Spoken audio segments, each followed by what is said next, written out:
No need for the cake, just throw it away, my husband said on my birthday. Then, he had the nerve to go on a trip with his mistress. I thought this might be our last chance to fix things, but I was wrong. I really don't think I can keep living with him anymore.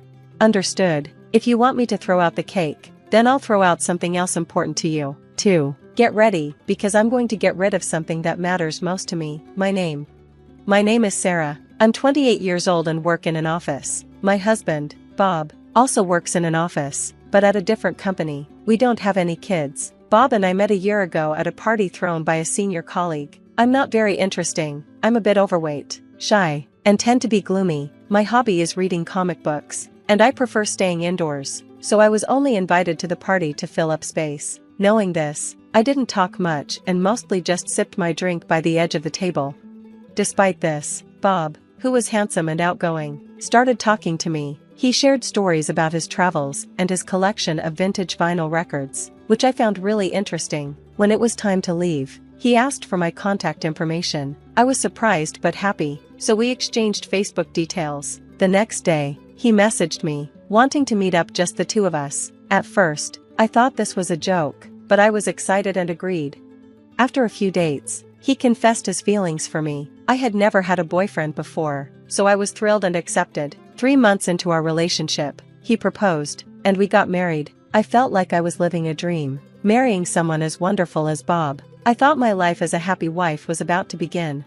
But as soon as we got married, Bob changed completely. While dating, he was very kind, but after the wedding, he started leaving all the household chores to me. He would just relax, watching TV or listening to music when he got home from work. Sometimes, I'd call him for dinner, but he wouldn't hear me over the loud music and wouldn't come right away.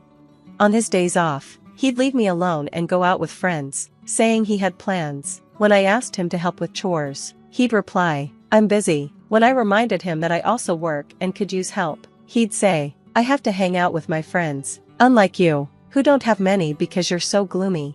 That comment hurt. I know I'm not very social, but I didn't think he should say such rude things to me. I wanted to avoid a fight, so I kept quiet. Slowly, Bob began to criticize the way I handle all the cooking and cleaning, and soon Bob started insulting me. He said things like, "You should be grateful that a great guy like me married someone plain and overweight like you." I thought a real gentleman wouldn't say those things to his wife and would help out around the house. If he had a problem with how I clean, he could at least take care of his own room. The only thing he seemed to care about was his record collection.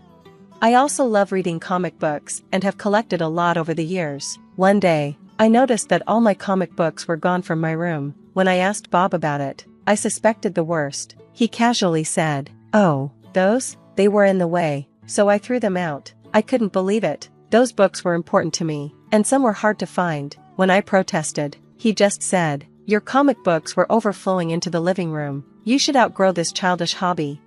How dare he criticize my interests and throw away my things without asking? If he was going to be this awful and verbally abusive, why did he even marry me? I realized that Bob probably just wanted a free housekeeper. When he met me at that party, he must have thought I was an easy target because I was quiet and submissive. This realization made me cry many nights in bed. It's manageable now, but if we had kids, I shuddered to think about the future.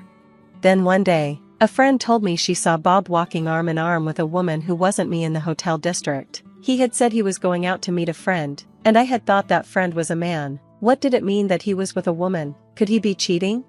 So, I hired a private investigator. As I suspected, Bob was cheating on me. The other woman was a junior colleague named Susan, and he had been seeing her since we got married. Whenever he said he was going out with friends or colleagues, it was mostly dates with Susan. How could he dump all the housework on me and then cheat? I thought about divorcing him and even talked to a lawyer, but part of me couldn't completely hate Bob, the man who made even a plain and boring woman like me dream about marriage. So, I decided to give it one last chance. This coming Saturday is my birthday, and if Bob celebrated it with me, I thought I might hold off on the divorce.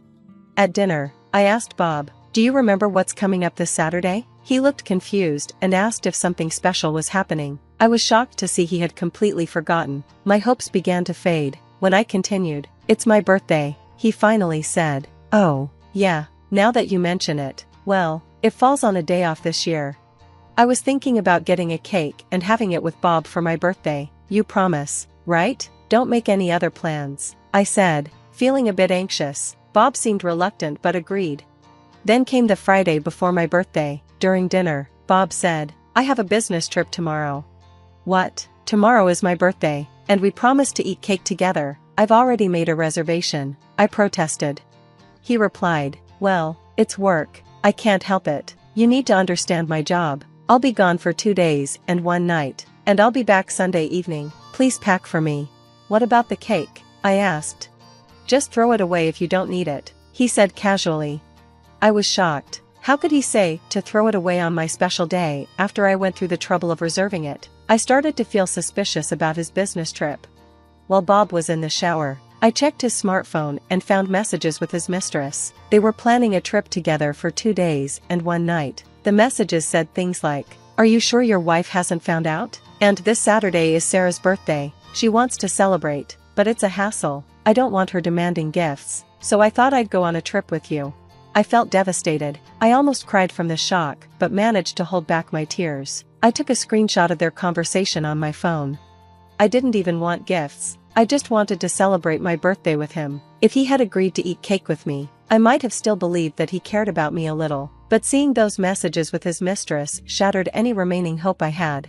On my birthday, Bob boldly said at the front door, I'm heading out now, while I'm on my business trip. Can you clean my room for me?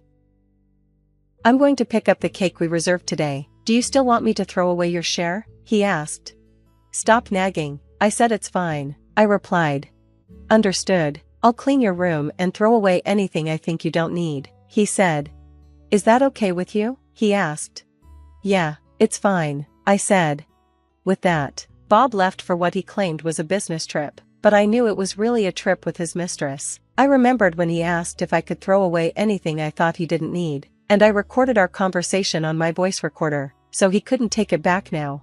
Once inside Bob's room, I vacuumed and cleaned the windows. Then, I got rid of things he didn't want, like old clothes, piles of stationery, and his record collection that he had spent a lot of money and time building. I packed everything up and put it in the storeroom. Then, I placed the filled-out divorce papers on the living room table and left the house. After all, it was my birthday, and I was going to enjoy it. First, I picked up the reserved cake. Then, I booked a room in a luxury hotel I had always wanted to visit. I ate the cake in my hotel room. Bob had told me to throw it away, but I couldn't waste food, so I ate both pieces. It was delicious, but I worried about gaining weight again, so I needed to start dieting. After that, I went shopping at nearby stores and took a stroll by the sea. I had spent all my days off doing housework, so having a day like this was a first in a long time. Just as I was enjoying my day, I got a call from Bob on Sunday night. Honestly, I didn't want to answer, but I had to. Hello? I said. Hey, where the heck are you? I got back from my business trip, and you're not home. There's no dinner ready. Bob was ruining my relaxing hotel stay with his calls. What's going on? Why are you in a hotel? Where's my dinner? He shouted. I replied, well, I'm staying in a hotel for a bit. There's a lovely view here. Want me to send you a picture? He didn't care about that. I found the divorce papers. What's going on? If there are divorce papers, you should know what to do, right? Are you planning to make a paper airplane with them? Just sign it and take it to City Hall, I said. Are you serious? You want a divorce? Bob asked. That's right. I'm sick and tired of this. You just leave everything to me and never help with the chores. The first thing you do when you call me is get mad because there's no dinner ready. It's unbelievable. He then asked about his record collection. What happened to my records? I threw them away, I replied. Bob's voice got louder. You threw them away? Are you kidding me? You knew I cherished those. But you told me before your trip that I could throw away anything I thought was unnecessary. You said it was okay. I even recorded our conversation. Want to listen? Besides, you threw away my comic books too, didn't you? I continued. Don't just drop divorce papers on me and leave, he yelled. Fine, let's meet and talk, I said. A few days later, I didn't want to see Bob, but we had to meet at the lawyer's office. Bob looked shabby, with unkempt hair and wrinkled clothes. I used to iron his clothes, and I thought maybe he ran out of conditioner, but he should be able to buy his own. Seeing Bob like this made me wonder why I ever liked him. I was worried about how I'd feel when I saw him again, but it turned out I had no reason to worry. When the discussion started, I said, I haven't changed my mind about wanting a divorce. This is the amount I want for alimony. When I told him the amount, Bob shouted, $30 million? That's way too much. Just because you didn't help with the housework? I asked. That's not all. You've constantly insulted me, calling me fat and plain, and worst of all, I have evidence of your cheating. I showed him the screenshots from the private investigator. You've been cheating on me since we got married, even on my birthday. You lied about a business trip to go on a vacation with your mistress. Considering all of this, $30 million is still not enough. Sarah, did you know about the affair? Bob asked. Looking at the photos, he turned pale when I nodded. Did you think I didn't notice, because I'm not smart? And you threw away my beloved comics? That's because you threw away my records, he replied. Oh, I lied about throwing them away. I told him. I thought about it, but I didn't want to be blamed for it, so I kept them. They're stored in the back of the storeroom. What? Bob looked relieved. Why are you so relieved? The fact that you threw away my comics hasn't changed, so you should compensate me for that. And about the cake, you said to throw it away, but I couldn't waste food, so I ate both pieces. When Bob asked if he was right, I chuckled and said, no, I didn't throw anything away. I told you I would get rid of things I don't need, and I've done just that. Well, actually, I'm about to get rid of something. Huh? Bob looked confused. I smiled wider and said, you're the thing I need the least, and I'm going to get rid of you completely. Understand this, the alimony will not be less than this amount. If you argue, it'll be higher. Bob paused and said, I'm sorry, I won't cheat anymore, and I'll help with the housework. Because I'm here? I asked. No, that's not it, Bob babbled, but I interrupted him. I intend to divorce you. I don't want to hold on to trash, because I'm a neat freak. At that moment, Bob looked defeated and said, I'm trash. His expression was priceless. After that, we divorced. All communication has gone through our lawyers, so I haven't seen Bob since. According to my lawyer, Bob, who had always left the housework to me, didn't have any domestic skills. He briefly lived with Susan, but she couldn't manage the house either, and their place quickly became a mess. They were always eating out, and Bob started gaining weight. His once handsome face now looked quite sad. Eventually, Susan broke up with Bob and found another job. Gossip spread at work about their affair, making him uncomfortable, but he couldn't quit because I asked for a lot in alimony.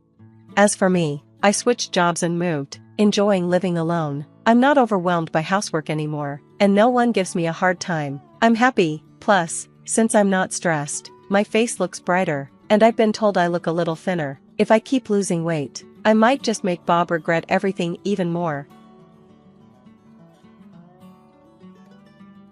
I'm Ellie, and this is where my journey begins. I grew up in a small town, moving from one foster home to another until I finally found a place with the Thompsons. They gave me the priceless gift of stability, something I had longed for all my life. Life was pretty plain until I headed to college, becoming the first in my foster family to venture into the big city. I immersed myself in studying languages, with Japanese being my focus. After working tirelessly, I landed a job as a translator at an international trading company, a huge achievement for a small-town girl like me. One ordinary Tuesday, I walked into a cozy cafe near my office and ordered my usual black coffee. That's when I saw him. Jack, tall and with a smile that could light up a room. He was on his phone, looking all business yet somehow relaxed. When our eyes met, I felt an undeniable connection. Hey, I've never seen you here before, I said, trying to sound casual as I settled into my seat with my coffee. He looked up, his smile widening. Just trying to escape that office chaos. I'm Jack, he said, extending his hand. I shook it and felt a spark. I'm Ellie, so what brings Mr. Escape the office to my favorite spot? I asked, intrigued. Good coffee and better company, it seems, he quipped, and from that moment, we hit it off. Days turned into weeks, weeks into months, and before we knew it, a year had passed. Our conversations had evolved beyond coffee chats. Jack was a city guy, charming and worldly, but we both knew life wasn't always smooth sailing. After a year of dating, we decided to get married, and I was over the moon. I wanted him to meet the Thompsons, the people who shaped me into who I am. My foster parents, Mr. and Mrs. Thompson, were salt-of-the-earth types who lived simply and worked hard. They had been fixing up their house, so they rented a tiny apartment that was nothing special but filled with warmth and love. It may not be much, but it's filled with good memories, I told Jack. He nodded, but I caught the look in his eyes as he scanned the cramped space. He was clearly uncomfortable. We spent the weekend there, and my folks treated him like royalty, but Jack was distant, always checking his watch, eager to return to the city.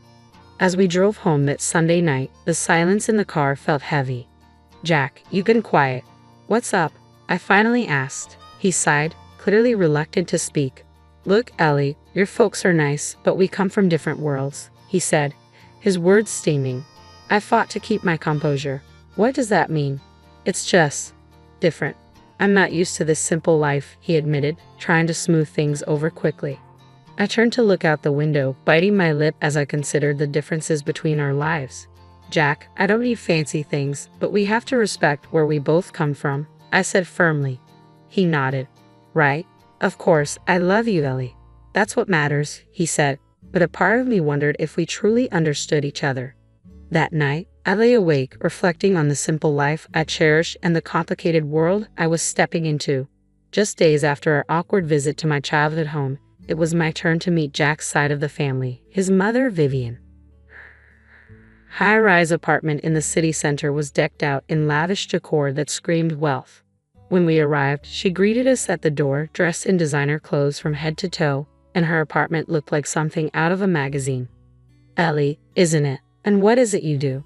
Vivian asked, sizing me up as if I were a product she was considering. "I'm a translator. I work with Japanese clients at a trading company," I replied, trying to sound confident. "Oh, impressive," she said with a half smile, but her eyes were scanning me for flaws. When I mentioned my background and my foster parents, her expression shifted. "From the province and fostered, you say? That doesn't seem quite fitting for my Jack." Jack jumped in quickly. "Mom, please. Ellie's wonderful and I love her. We're getting married." "Married? When's this happening? How are you planning it?" Vivian's tone changed to one that felt a bit too invasive. "We're thinking of something small and intimate. Just us in Hawaii," I said, hoping to highlight the romance. Her eyes nearly bulged. "Hawaii? Just the two of you?" "No, that won't do. What will my friends think if I can't even throw my only son a proper wedding?" I tried to stay calm. "It's our day, Vivian. We just want something that feels true to us, without all the fuss." That was the tipping point. She huffed and declared the discussion over, walking out of the room. Jack glanced at me, his expression apologetic, and whispered, "Let me talk to her. We'll sort this out."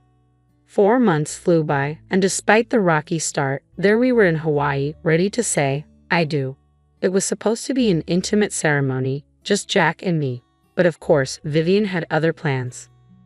She showed up, camera in hand, eager to capture every moment. It felt like she was lurking, ensuring she had plenty to post online. Jack seemed oblivious, basking in the sun and the joy of the ceremony. I tried to smile through it, leaning in to whisper, "I thought it would be just us." He squeezed my hand, his eyes sincere. "I know, I'm sorry, she's just excited. Let's try to enjoy our day." But Vivian was buzzing around us, her phone always up, shouting, "Smile here. Oh, this will look fabulous on my feed." I felt like a prop in her social media showcase rather than a bride on her wedding day. What was meant to be our special moment had turned into just another one of Vivian's extravagant productions. Coming home as newlyweds should have been about cozy, love-filled days. Breakfast in bed, slow dances in the living room, the works. At least it started that way. Jack slipped a stunning ring on my finger the day we got back, one that caught the light and sparkled endlessly. "It's been in my family for generations," he said, his eyes shining with pride. "Be careful with that ring. It's more than just expensive, it's an heirloom." Vivian chimed in, hovering over us like a dark cloud on a sunny day. Her reminder felt more like a warning, making my heart sink a little. The first few weeks, Jack and I were in our blissful bubble, stealing kisses and cooking together. But then Vivian started dropping by unannounced, like a storm that had settled over our home. It all began one afternoon when I was folding laundry, and the doorbell rang. There she was, that familiar look on her face, as if she were about to inspect a military base. "Just checking in on my favorite newlyweds," she said, but her eyes darted around the apartment as if she were searching for something wrong. I tried to be polite, making small talk, even as she wandered into the kitchen, her fingers gliding over every surface. "Ellie, darling, do you ever clean? And where are the fresh vegetables?" A man needs his greens. Her tone dripped with disapproval. Jack just shrugged it off later when I told him. She means well, babe. Just try to go with it. Go with it. My frustration bubbled up. Jack, she's treating me like I'm on trial in my own home. He kissed my forehead casually as if that would solve everything. She's lonely, Ellie. Let's cut her some slack. But that slack turned into something else entirely. It escalated until one day I came home late from work, riding high on the excitement of signing a major contract with a new client from Japan. That is until I found Vivian in my living room, an uninvited storm brewing. I heard you've been spending a lot of time at the office late nights. She raised an eyebrow, her voice thick with suspicion. Yeah, it's a big project. Lots of new opportunities. I tried to explain, but she clearly had other ideas. 2 days later, she personally showed up at my office, counting the men working with me out loud and loudly suggesting I could be having an affair with one of them. Without invitation, she barged into my boss's office, eyeing him because he was elderly, and declared, well, she definitely won't mess with the old man. I was mortified, my face burning as red as a beetroot. I demanded she leave and apologized profusely to my boss and colleagues for the disruption. Thankfully, Mr. Jackson had a sense of humor and just laughed it off. But the damage was done. That night, I lay awake, wondering how we'd gotten here. I'd had enough. I cornered Jack in our bedroom, my voice low and tense. Your mom crossed the line today, Jack. She's accusing me of cheating, and it has to stop. He sighed deeply, weariness etched on his face. Please just try to get along for me. But getting along increasingly felt like just putting up with nonsense. Things between Jack and me were getting rocky, largely due to Vivian's constant whispers in his ear. Jack had begun to nitpick everything about me, my clothing choices, my work hours. He had never minded before, but suddenly everything was an issue. Ellie, why do you have to wear that to work? He frowned one morning as I got ready. I was simply wearing a blouse and skirt, nothing fancy. It's professional, Jack. What's wrong with it? I replied, adjusting my skirt. It's too much. You're just inviting comments from all those guys. His tone had a sharp edge, and I realized this was about more than just my outfit. This became a regular occurrence, but it peaked on my birthday. My boss gave me a small gift, just a book with a note that read, "To my practically daughter." It was an innocent, kind gesture, but Jack blew it out of proportion. You see? That's exactly what I'm talking about. Why is he giving you gifts? It's not right, Ellie. Jack was furious when he saw the book. It's just a book. He's like a father figure to me. I tried to explain, but Jack's eyes were clouded with suspicion, all thanks to Vivian's meddling. The tension at home had become unbearable, so I was relieved to head out on a business trip to a neighboring city. Our company was setting up a new factory, and I looked forward to a break from the drama. The trip went smoothly, and I was wrapping up with dinner alongside our Japanese partners when I noticed shadows lurking near the restaurant. My heart raced as I walked toward my hotel. The dimly lit street made me uneasy, and the shadows crept closer. Panicked, I asked 2 colleagues to walk me back. As we neared the hotel entrance, the light from the lanterns revealed who was following me: Jack and Vivian. What the hell, Jack? What are you doing here? I blurted out, unable to hide my shock. Vivian stepped forward, her expression twisted in anger. We're making sure you're not up to any trouble. We can't trust you around all these men, she spat. My colleagues stared in disbelief, and I felt my face burn with embarrassment. This is ridiculous. You're both acting like I'm some kind of criminal. But Vivian wasn't having it. I'll be telling your parents about this. They should know what kind of woman you've turned out to be. I couldn't hold back a bitter laugh. Go ahead, they'll laugh you out of town. The ride back was silent. Jack and his mother sat in the front, leaving me alone in the back seat, staring out the window as city lights blurred into streaks of color. Tears filled my eyes. I was married to the man I loved, yet I felt trapped in a nightmare, with Vivian as the relentless specter that wouldn't go away. When Vivian actually followed through on her threat and showed up at my parents' place, I was in disbelief. I couldn't believe it when Mom called, her voice trembling as she recounted the situation. She's here, Ellie, my mother said, tone strained. She demanded to see your father right away. So, I gave her the address to his workshop, my heart sinking as I realized how far this had gone. I felt my stomach drop as my mom spoke. Dad's at his workshop, where he spends most of his days crafting and creating. He's truly in his element, she continued, her voice steady but laced with tension. Your mother-in-law went there and saw your father in his work clothes, stained from the glass. She just scoffed. I gripped the phone tighter, bracing myself for what was coming next. When your father went over to greet her, he apologized for not shaking her hand. His hands were all stained from work, you know. She looked at his hands. Ellie made a face and said something awful about coming to this backwater for nothing. My heart sank further as I listened. She said she understands now why you turned out the way you did and just left without another word. Thanks for telling me, Mom. I need to think about what to do. I hung up, feeling a tumult of anger and hurt swirling inside me. It wasn't long before Vivian made her next move. The very next day, she cornered me in the living room, her eyes cold and judgmental. Ellie, now I see where you get your manners, or should I say, lack thereof. Your father is just an ordinary worker, his hands permanently dirtied. What kind of upbringing, what kind of manners could you possibly teach any children? I shuddered at her words. They struck me like daggers. But before I could respond, Jack walked in. Instead of defending me, he went straight to his mother, taking her in his arms. Mom, I'm sorry about all this. Ellie's family, they're just different from us. That was it. The last straw. I couldn't believe what I was hearing. Different? Is that your way of saying my family isn't good enough for your high standards? My voice broke, the hurt too deep. Jack looked at me, his eyes empty. It's just how things are, Ellie. We come from different worlds. So that's it, huh? My voice rose, thick with emotion. If I'm such a disgrace, why don't we just end this? If I'm so beneath you, let's get a divorce. Vivian's eyes lit up, almost gleefully. Well, that sounds like a splendid idea. Jack just nodded passively. Maybe that's for the best.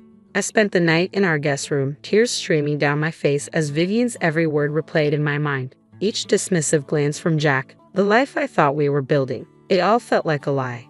The early morning light filtered through the blinds, casting a soft glow across the room as I sat on the edge of the bed, phone in hand. It was time to make some difficult but necessary calls. First on my list was my boss, Mr. Jackson, whose kindness had always made the stresses of work bearable. Mr. Jackson, it's Ellie, I started, my voice shaky. I'm facing some personal issues and need to take some time off. I can take it unpaid if necessary. Ellie, he replied quickly, concern evident in his voice. You're one of our most valuable team members. Take a paid vacation, sort things out, and come back when you're ready. We'll manage here. His generosity brought a lump to my throat. Thank you. Mr. Jackson, I can't tell you how much this means to me. Next, I dialed my mother, who had always been my anchor in any storm. As soon as she answered, I spilled everything, my words tumbling out in a torrent of emotion. Mom, it's all falling apart here. I can't do this anymore with Jack and his mom. It's just too much. Her voice was calm and soothing. Ellie, we've been prepared for this call. Your father and I are on our way. Just pack what you need. As I ended the call, I glanced around the room, my eyes landing on the few personal items I'd brought into this house, none of which felt like they belonged. I started packing, each item a reminder of the life I thought I'd build with Jack. Vivian appeared at the doorway, her presence like a dark cloud. Remember, Ellie, only take what you bought with your own money. Don't think about grabbing anything else, she said, her voice cold and accusatory. It wasn't long before I heard the gravel crunch under the tires of an old vehicle. Looking out the window, I saw the familiar beat-up pickup truck that belonged to my parents. Jack and Vivian followed me outside, their expressions a mixture of smugness and curiosity. As my parents' truck pulled up, Jack scoffed loudly. Sure that old thing will even make it back? My father stepped out, a quiet strength emanating from him as he faced Jack without a word. He handed over the divorce papers, his eyes steady and unwavering. Jack grabbed the papers and signed them with a smirk, his mother chuckling beside him, glad to be rid of this mess. We arrived at my parents' home, a large, imposing structure that felt more like a sanctuary now. I spent the next few hours unpacking and trying to settle my nerves. The peace of the familiar surroundings slowly calmed me. That evening, as I sat looking out at the garden, my phone rang. It was Vivian. Ellie, you need to return the ring. It's a family heirloom, not a parting gift. I held the phone away for a moment, taking a deep breath before responding. Vivian, that ring was given to me as a wedding gift. If you want it, come and get it yourself. The morning light was just beginning to spill over the horizon when I spotted Jack and his mother, Vivian, from the upstairs window. They stood at the gate, staring up at the house as if they had wandered into a fairy tale. Their expressions of disbelief were almost comical. A smirk crept across my lips as I watched them from behind the curtain. They looked so out of place against the backdrop of my large, meticulously landscaped front yard, their confusion palpable. I turned away from the window, hearing my parents downstairs, and joined them. We shared a knowing glance before stepping outside. Calm and collected, my parents walked past Jack and Vivian without a word, heading straight for the garage. They pretended not to notice the bewildered stares from my estranged husband and his mother. As the garage door swung open, revealing 3 sleek, high-end cars, I could hear Jack's sharp intake of breath. My father chose a gleaming black sedan, and we all climbed in. Just as we were about to pull out of the driveway, Jack finally found his voice. "Ellie, what is all this? This house? These cars?" I stepped out of the car, approaching them with a calm I hadn't felt in months. "This is my family home, Jack. My father owns a glass factory and several commercial properties. This is where I grew up." Vivian's face contorted in confusion. "But your father, he was wearing work clothes. His hands were dirty." I couldn't help but smile at her naivety. "Yes, Vivian, he was launching a new product line. It's a tradition in his company to get involved hands-on. It doesn't mean he's not successful or wealthy." They stood there, stunned, unable to reconcile the image of the hardworking man they'd seen with the opulence surrounding them. At that moment, a group of neighbors approached, their faces bright with smiles. "Good morning, Mr. Thompson. We heard about your latest charity event. It's wonderful what you're doing, and you've got our support in the mayoral elections," one of them called out cheerfully. My parents nodded and thanked them, while Jack's face twisted with a mixture of awe and regret, his eyes darting between his mother and me. Vivian looked as though she had swallowed something bitter, her earlier arrogance washed away by the undeniable reality before her. I turned back to the car, giving Jack and Vivian one last look. "Well, I guess you see things a little differently now," I said, not unkindly. Their expressions of shock and realization confirmed that the past, with all its hardships and heart-hatches, was finally behind me. But before I could savor the moment, Jack made his move. He shoved his mother aside with such force that she stumbled. "It's all your fault, you know. You pushed her away with your nonsense," he shouted at her, bitterness lacing his words. Turning to me, his demeanor shifted completely. He rushed over, trying to pull me to an embrace, his hands reaching out as if he could erase everything with a simple touch. "Ellie, please listen to me. We were good together, weren't we? I love you. I really do," he pleaded, his voice a desperate whisper. I recoiled from his touch. The warmth we once shared had long been extinguished by his betrayal. "Stop, Jack. Just stop," I said firmly, pushing him away with all the strength I could muster. Quickly, I got into the car, my heart pounding. Without a word, my father pressed the remote control, and the garage doors began to close behind us. Jack and Vivian stood there, calling out, their voices a blend of desperation and disbelief. "Ellie, please forgive us. We didn't mean any of it," Jack yelled, his voice cracking. Vivian, scrambling for the dignity she'd lost, joined in. "Ellie, my dear, I was wrong. Please." As we drove away, the finality of the moment weighed heavily on me, but a part of me craved closure, a definitive end to this chapter of my life. When we reached the end of the driveway, I asked my father to stop the car. Thinking this was his chance, Jack ran up to us, his face lit with hope, while his mother trailed behind, her earlier elegance replaced by desperation. Without a word, I rolled down the window, pulled off my wedding ring, and held it out. Jack's eyes widened as he realized what was about to happen. "This is where it ends, Jack," I said, my voice steady. With that, I threw the ring out of the window. It glittered briefly in the morning sun before landing on the soft grass beside the road. Vivian, ever the opportunist, rushed to where the ring had fallen, her hands scrambling through the grass. I rolled up the window, shutting out their pleas and the painful past they represented. "Let's go, Dad," I said quietly. 2 weeks later, I was back in the city, settled into a new apartment that felt more like home than I had in a long time. I returned to work, where Mr. Jackson welcomed me with open arms and a gentle understanding that eased my transition back into routine. Jack made several attempts to contact me, each one more desperate than the last. He claimed to have cut ties with his mother, begging for another chance, but some things, once broken, can't be mended. I told him it was over for good this time and blocked his number. No more words were needed. Hi, I'm Emma Clark, and I grew up in the small town of Harrow. It's nothing glamorous, just a place where everyone knows each other and secrets have a way of coming to light. After graduating, I dove straight into the retail world, specifically lingerie.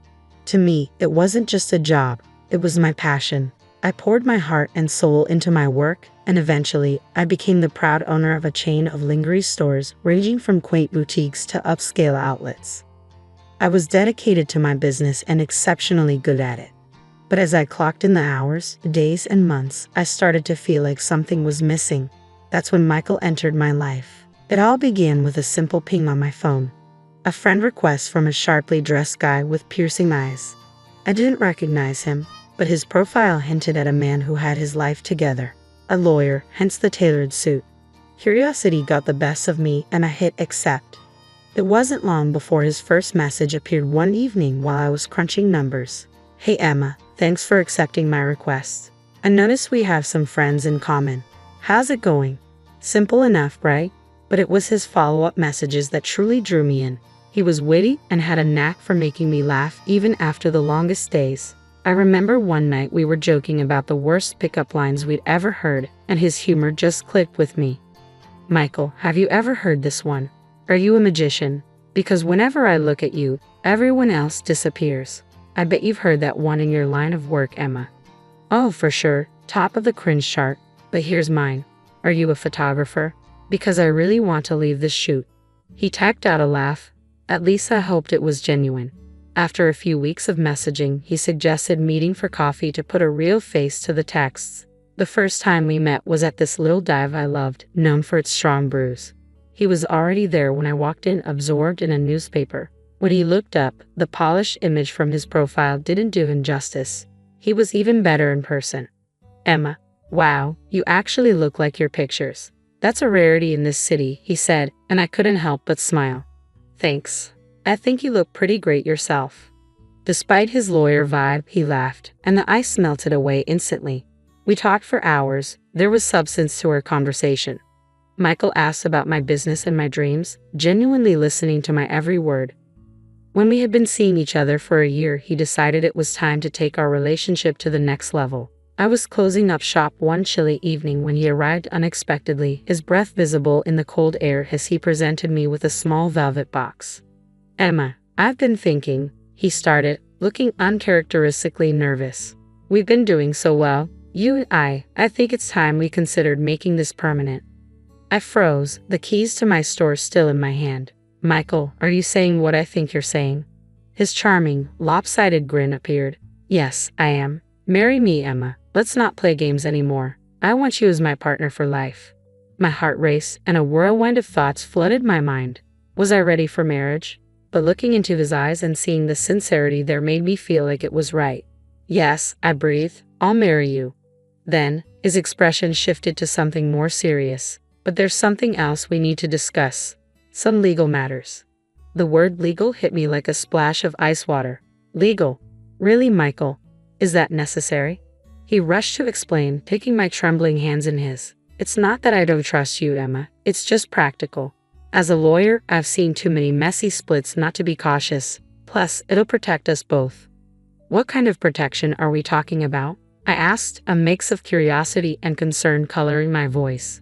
He pulled out some documents from his briefcase. It's straightforward. If either of us cheats, the cheater loses their assets to the other. It's simple and fair. You know I would never cheat on you, Emma. This is just a safety net. I took a deep breath, trying to wrap my head around it all. The romantic proposal suddenly tangled with talk of cheating and assets wasn't what I had envisioned for my engagement. But maybe life with Michael wouldn't be ordinary, and perhaps this was just part of that. I glanced at the papers and then back at him, sensing his earnestness. All right, I'll think about it, but let me be clear, Michael. I have no intention of giving you a reason to use this against me. His relief was palpable. We celebrated that night, and despite the strange mix of emotions, the evening was perfect. The restaurant was cozy, the food delicious, and Michael was attentive, making me laugh and helping me forget about the legalities for a few hours. As we strolled back to the car beneath the stars, he stopped and pulled me close. You know I love you, right? No piece of paper is going to change that. I nodded, resting my head against his chest. I know, Michael. I love you too, I replied softly, but let's make sure this prenuptial agreement doesn't come between us, okay?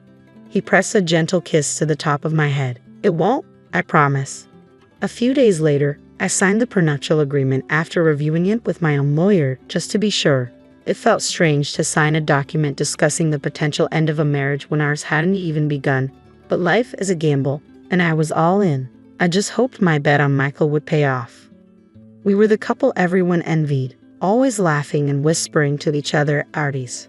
But after a few months, I sensed something shifting. At first, it was subtle, just a chill that settled over us, but soon enough, real trouble emerged. One afternoon, while shopping for new scents at a perfume store, I struck up a casual conversation with a sales associate about fragrances. When we left the store, Michael was fuming.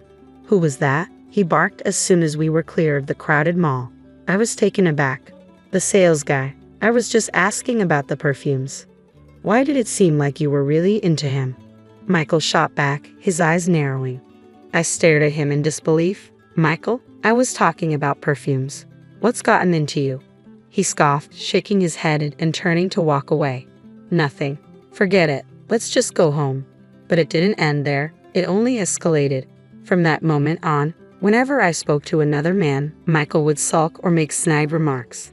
He became distant, retreating behind his laptop or phone and leaving me to eat dinner alone most nights. One evening, I couldn't take it anymore. I found him in his study, staring blankly at a spreadsheet. Michael, we need to talk, I said, standing in the doorway. He didn't look up. It's about us, about how you've been acting lately. I walked over to shut his laptop. You've been distant, and every time I interact with another guy, you act like I've committed some crime. He rubbed his temples and sighed heavily. Emma, you don't understand the pressure I'm under at work. When I see you laughing and chatting with other men, it just gets to me. Sometimes it feels like you don't respect our relationship enough to keep your distance. We stared at each other, the air thick with unspoken words and the remnants of our raised voices. Then the rumors started creeping in. Friends began whispering that Michael had been telling people I was a flirt, chatting up other men whenever he turned his back. I couldn't believe it. You've been talking about me behind my back? I demanded, telling people I flirt with other guys. Look, Emma, it's not like that. I might have said a few things, but it's only because I see how they look at you, he replied, defensive. I cut him off, my anger boiling over. I don't believe this. You have no right to spread lies about me. You're supposed to be my partner, not my biggest critic. After that blow-up, things between us cooled down.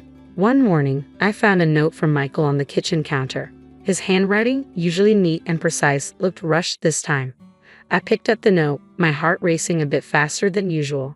Emma, let's try to start over. Meet me at the Grand View Hotel, room 204, at 8:00 p.m. tonight. Let's put the past behind us and move forward. I stared at the note for a full minute, taken aback. This was unexpected. Maybe it was his way of reaching out, trying to mend what had been broken. Hope fluttered in my chest like a fragile bird, and I decided to go. The day dragged on, and work felt like a blur. I couldn't focus on customer orders or inventory. My mind kept drifting back to the note and what the evening might hold. Could we really start fresh? By the time I closed up the shop and headed to the hotel, I was a bundle of nerves.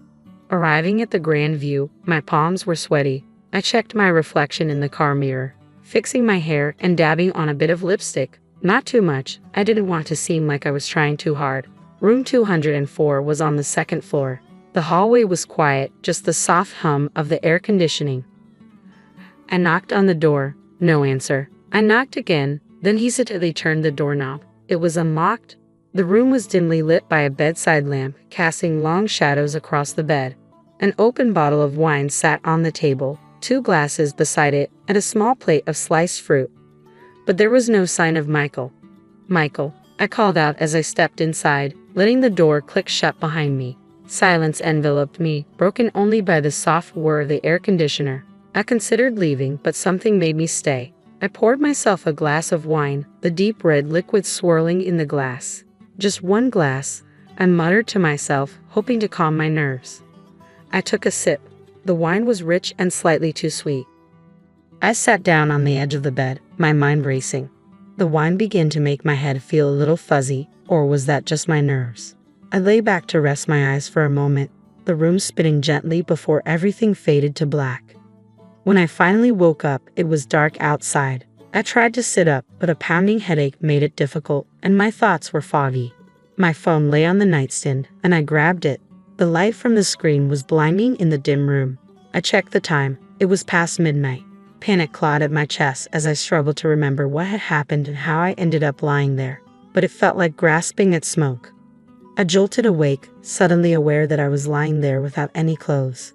Panic surged through me as I fumbled to dial Michael's number, my fingers trembling. When he picked up, his voice was cold and distant. "Emma, what's up?" "Michael, where are you? Why didn't you come to the hotel?" My voice shook with a mix of anxiety and frustration. "Hotel? What are you talking about? Emma, are you drunk? Have you lost your mind? I'm at the Grand View, like you told me. Why did you ask me to come here if you weren't going to show up?" My anger flared, drowning out my confusion. "Emma, I don't know what sick game you're playing, but I didn't write any note. I've been home all night. You're out of control, running around with your lovers." As I drove home from that disastrous night, Michael's cold, dismissive voice replayed in my head, leaving me in a state of turmoil. It felt like I was trapped in a nightmare from which I couldn't wake. Pulling into the driveway, the familiar sights of our home offered no comfort. Instead, they twisted into a knot of dread in my stomach. I stepped inside, and the tension hit me like a wave. Michael was pacing the living room, his face twisted in anger. As soon as he saw me, he exploded. "There you are, the wandering wife returns," he yelled, his voice dripping with scorn. "Michael, please, we need to talk. Something very wrong happened tonight," I pleaded, my voice shaky yet desperate to make him understand. But he wouldn't listen. Instead, he slammed a stack of photos on the table. "Explain these," he shouted. I picked up the photos, my hands trembling. They showed me in a hotel room, in bed with a man I'd never seen before. My heart sank. "Michael, I don't know who this is. I swear I've never seen him before. Something happened to me tonight, something I can't explain." He laughed, a harsh, mocking sound that sent shivers down my spine. "A monstrous mistake or just your monstrous behavior? Marrying you was the real mistake." Tears stung my eyes, but I fought them back, desperate to stay strong and clear-headed. "I didn't do this, Michael. You have to believe me." "Believe you? Why should I? You're a liar and a cheat, and I'll make sure you don't get a cent from me. I'm going to court, and I will take everything from you, just like we agreed." He spat out the words before grabbing his suitcase, already packed, and heading for the door. With a final glare, he slammed the door behind him, leaving me alone in the echoing silence of the house. I collapsed onto the couch, my body shaking. The pain in my head throbbed relentlessly, an intensity that made it hard to think. But it was more than just a headache. It felt as if my brain were shrouded in fog, my memories of the night blurred and inconsistent. That's when it hit me, the wine. I had only had one glass, but the dizziness and blackout didn't add up. It was too extreme, too sudden. I grabbed my phone and dialed my friend Lisa, a nurse, hoping she could help explain my symptoms. "Lisa, something's not right. I had a glass of wine, and then everything went black. I woke up hours later, and now Michael has these photos. It doesn't add up." My words tumbled out in a rush. There was a pause on the other end as Lisa processed what I said. "Emma, it sounds like you might have been drugged. You need to get to a hospital or a lab and get tested right now. Tell them what happened, especially about the wine and your symptoms." The drive to the lab felt like a blur as my thoughts raced, desperately trying to piece everything together. Once there, I explained the situation to the technician, who nodded solemnly and took several vials of blood. A couple of days later, I heard a heavy thud at my doorstep. It was a letter from Michael. My hands shook as I tore it open, confirming my worst fears in the cold, formal language of the legal notice. Michael was suing me for infidelity, aiming to strip me of everything I owned based on our prenuptial agreement. The trial was set for a month from now. I called my lawyer, Paul, immediately. His voice offered a small comfort amid the chaos. "Emma, come to my office. We need to strategize." As I drove to his office, my mind raced through every possible scenario, except the one where I emerged unscathed. Upon arriving, I noticed a familiar figure, Michael, walking alongside a young man, the same one from the photos. Without thinking, I grabbed my phone and started recording. I caught them exchanging an envelope, which the young man quickly tucked into his jacket. My heart raced as I realized the significance of what I might have just captured. At Paul's office, I showed him the video. His eyebrows shot up as he watched the exchange. "This is good, Emma. It looks very suspicious. I think it's time we brought in a private investigator." Paul's friend, Jack, a seasoned private investigator, took the case. He moved quickly, tailing the young actor and digging into his background. A few days later, Jack called us into his office with news. "I spoke to the kid," he began, his expression serious. "He's a bit of an actor, down on his luck. Your husband hired him to play a part, the part of your lover. He also confessed that your husband planned everything, even the drugged wine." As we were talking, my phone pinged with an email. My blood test results had arrived. I opened the attachment, my breath catching as I read the findings. Positive for a potent sedative. Just as Jack had said. I passed my phone to Paul, who read the results and looked up, his eyes hardening with resolve. "This is it, Emma. This is what we need. With this evidence, we can not only defend you, but also turn the tables on Michael." Paul advised me to keep everything under wraps until the court date. "Let's not tip him off. We'll hit him with this in court and give him the surprise of his life." A week had passed since the hotel debacle, and I was back in the familiar confines of my lingerie store, trying to distract myself from the looming court date. It was an ordinary afternoon until Michael walked in, a woman on his arm. "Emma, meet Leila, my bride-to-be," he announced, pride in his voice that didn't quite reach his eyes. Leila looked young, too young perhaps to grasp the type of man she was dealing with. She glanced at me with a mix of curiosity and judgment. Michael wasted no time stirring up trouble. "Take a good look around, Emma. Soon enough, all this will be mine." His arm swept dramatically across the expanse of my store, a smirk playing on his lips. Leila's eyes followed his gesture, her expression hardening with newfound conviction. I wanted to reach out and warn her, but I recalled Paul's strict instructions to remain silent until the hearing. All I could manage was a thin smile, responding with as much dignity as I could muster. "We'll see what the judge has to say about that, Michael." The day of the court session arrived all too quickly. The courtroom felt austere, the air thick with tension. Michael, ever the lawyer, had chosen to represent himself. He stood before us, adjusting his tie, a clear display of self-assurance, as he prepared to deliver his opening statement. "Ladies and gentlemen," he began, his voice steady and clear. "Today, you will see the true colors of a woman who not only broke the vows of marriage, but sought to destroy the sanctity of our home with her deceit." He gestured dramatically to the evidence displayed on the screen behind him. My wife, Emma, was not the faithful partner she promised to be. Photos from the hotel room flashed on the screen, eliciting murmurs from the courtroom. For months, I lived in torment, suspecting her infidelities, and finally, as these pictures show, my worst fears were confirmed. He paused, allowing the weight of his words to settle as he walked closer to where I sat, his eyes locking onto mine. "Emma here would have you believe she's a victim, innocent and caught in circumstances beyond her control." His tone was scathing, his words rehearsed yet effective. "But I tell you, she is not a victim. She is a perpetrator, a destroyer of our union."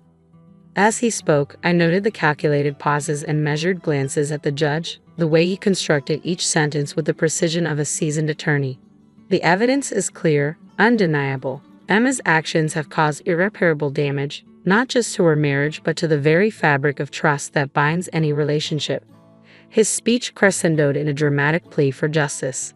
Paul, my lawyer, rose to address the court with calm authority, his briefcase filled with the evidence that would clear my name. "Your Honor," he began, his voice steady and commanding, "today we not only defend Emma Clark's honor, but also reveal a pattern of deceit orchestrated by her husband, Michael Clark." He gestured to the back of the courtroom, and the actor Michael had hired entered, causing a stir among the spectators. Paul asked him to share his involvement, and the young man looked nervously around before speaking. "I was hired to act a part. I thought it was just a prank," he admitted, his voice shaky. "I didn't realize the seriousness of what was being orchestrated." Paul nodded gravely, then presented the blood test results to the court. These results show that Emma was incapacitated against her will, drugged by substances she had no knowledge of consuming. The courtroom murmured as the implications sank in. Furthermore, Paul continued, his tone hardening, "This is not the first time Mr. Clark has employed such tactics." He laid out evidence of Michael's previous marriages, detailing how similar patterns had led to his unjust enrichment at the expense of his former wives. As Paul concluded his arguments, the weight of the evidence was palpable. We asked not only for the dismissal of the fraudulent claims made against Emma, but also for just compensation for the ordeal she has endured. The judge nodded, absorbing everything before delivering her verdict. After careful consideration of the evidence presented, I find in favor of Emma Clark. The prenuptial agreement is hereby annulled. Relief washed over me, and tears pricked my eyes, not just from the victory, but from the vindication. Furthermore, the judge added, the court awards Mrs. Clark damages in the amount of $400,000. Michael's face turned ashen, his future crumbling before him. His fiancée, present in the courtroom, hurried out, only to return briefly to whisper a thank you to me for exposing the truth before leaving him for good. News of the trial spread like wildfire, the sensational details making headlines. Michael's professional reputation was irrevocably damaged. He was stripped of his license to practice law. The revelation prompted his ex-wives to file lawsuits against him, uncovering a trail of deceit that left him financially and socially bankrupt. As I closed up shop one evening, the glow of the sunset casting long shadows on the floor, I reflected on the journey. The battle had been hard-fought, marked by moments of despair and indignity, but ultimately it stood as a testament to resilience and justice. Life has a peculiar way of throwing curveballs when you least expect it. That's how I met Marco. My name is Cora, and at 28, I was working as a fitness trainer at a local gym, living a life as structured and disciplined as my workout routines. Then one day, Marco walked in, looking for a quick session, and ended up changing the entire course of my life. "Hey, I'm Marco," he said, flashing a smile that could light up the darkest corners. "Heard this is the best place to get in shape. Mind showing me the ropes?" I raised an eyebrow, sizing him up. He didn't exactly fit the mold of the usual gym goer, more like someone who spent his days charming his way through life. "Sure, Marco. Follow my lead, and you'll be in shape in no time. But I warn you, I don't go easy on anyone." He chuckled, his eyes sparkling with mischief. "Wouldn't have it any other way. Lead on, Cora." Training Marco was like trying to tame a wild stallion. He had energy for days and a stubborn streak to match. But beneath the jokes and playful banter, there was a genuine connection neither of us could deny. As days turned into weeks, our gym sessions became the highlight of my life. It wasn't just about the workouts anymore. It was about the laughter, the stories, and the moments we shared. One evening, as we wrapped up, Marco turned to me, his usual grin replaced by a serious look. "Cora, I need to tell you something. I'm not just here for the workouts. I'm here for you. You have this fire, this strength I've never seen in anyone else, and I'm crazy about you." I was taken aback. This was Marco, the guy who joked about everything, now standing in front of me, bare and honest. "Marco, I don't know what to say. You're not what I expected, but I can't deny there's something between us. Something real." That was the start of our whirlwind romance, intense and passionate, like a storm that swept everything in its path. Before I knew it, I was saying "I do" to the man who had walked into my gym and turned my world upside down. But the fairy tale didn't last long. After the wedding, Marco dropped a bombshell that would set the stage for the battles to come. "Cora, we need to move into my mother's house. Family is everything to me, and I need to be there for them." My stomach dropped. Maria, his mother, was a force to be reckoned with, sharp-tongued and critical, a stark contrast to Marco's warmth. And then there was Sofia, his sister, a mirror image of her mother's arrogance and disdain. "Marco, are you sure about this? Our relationship with your mother and Sofia is strained, to put it mildly. Is this really the best idea?" I asked, trying to keep the worry out of my voice. He took my hands in his gaze earnest. "I know it's not ideal, but family means everything to me. We'll make it work. I promise. It's me and our little family against the world." Moving into Marco's family home felt like stepping onto a battlefield. Every day was a struggle under Maria's strict rules. "Don't forget the dishes need doing, and the living room needs a good dusting. We run a tight ship here," she would say, her voice dripping with anything but warmth. I would nod, biting back the retorts that threatened to spill. "Of course, Maria. I wouldn't want the house to be anything less than perfect." Sofia would smirk from her perch at the kitchen table, her eyes scanning me like I was some bug under a microscope. "Yeah, Cora, and try to keep up. will you? We don't need any dead weight around here." The days felt long, the work unending. It was like living in a loop, each day a repeat of the last. Cleaning, cooking, trying to find my footing in a house that felt like a minefield. Marco was there, but not really. His restaurant was his world, and I felt like a ghost in his family home. Then, life threw me another curveball. I was pregnant. The news should have been a beacon of joy, but in Maria's house, it was just another ripple in already troubled waters. "Pregnant, huh?" Maria's voice was flat, her eyes hard. "Well, don't expect any special treatment. This house doesn't run itself, you know." I placed my hand instinctively on my belly. "I don't expect special treatment, Maria, but I do expect some understanding. I'm carrying a child, your grandchild." That shut her up, if only for a moment. But the chores piled up and the glares grew sharper, making the house feel smaller each day. Sophia was no help, watching my struggles with a satisfied smirk. "You're slowing down, Cora," she would taunt. "Can't handle a bit of housework.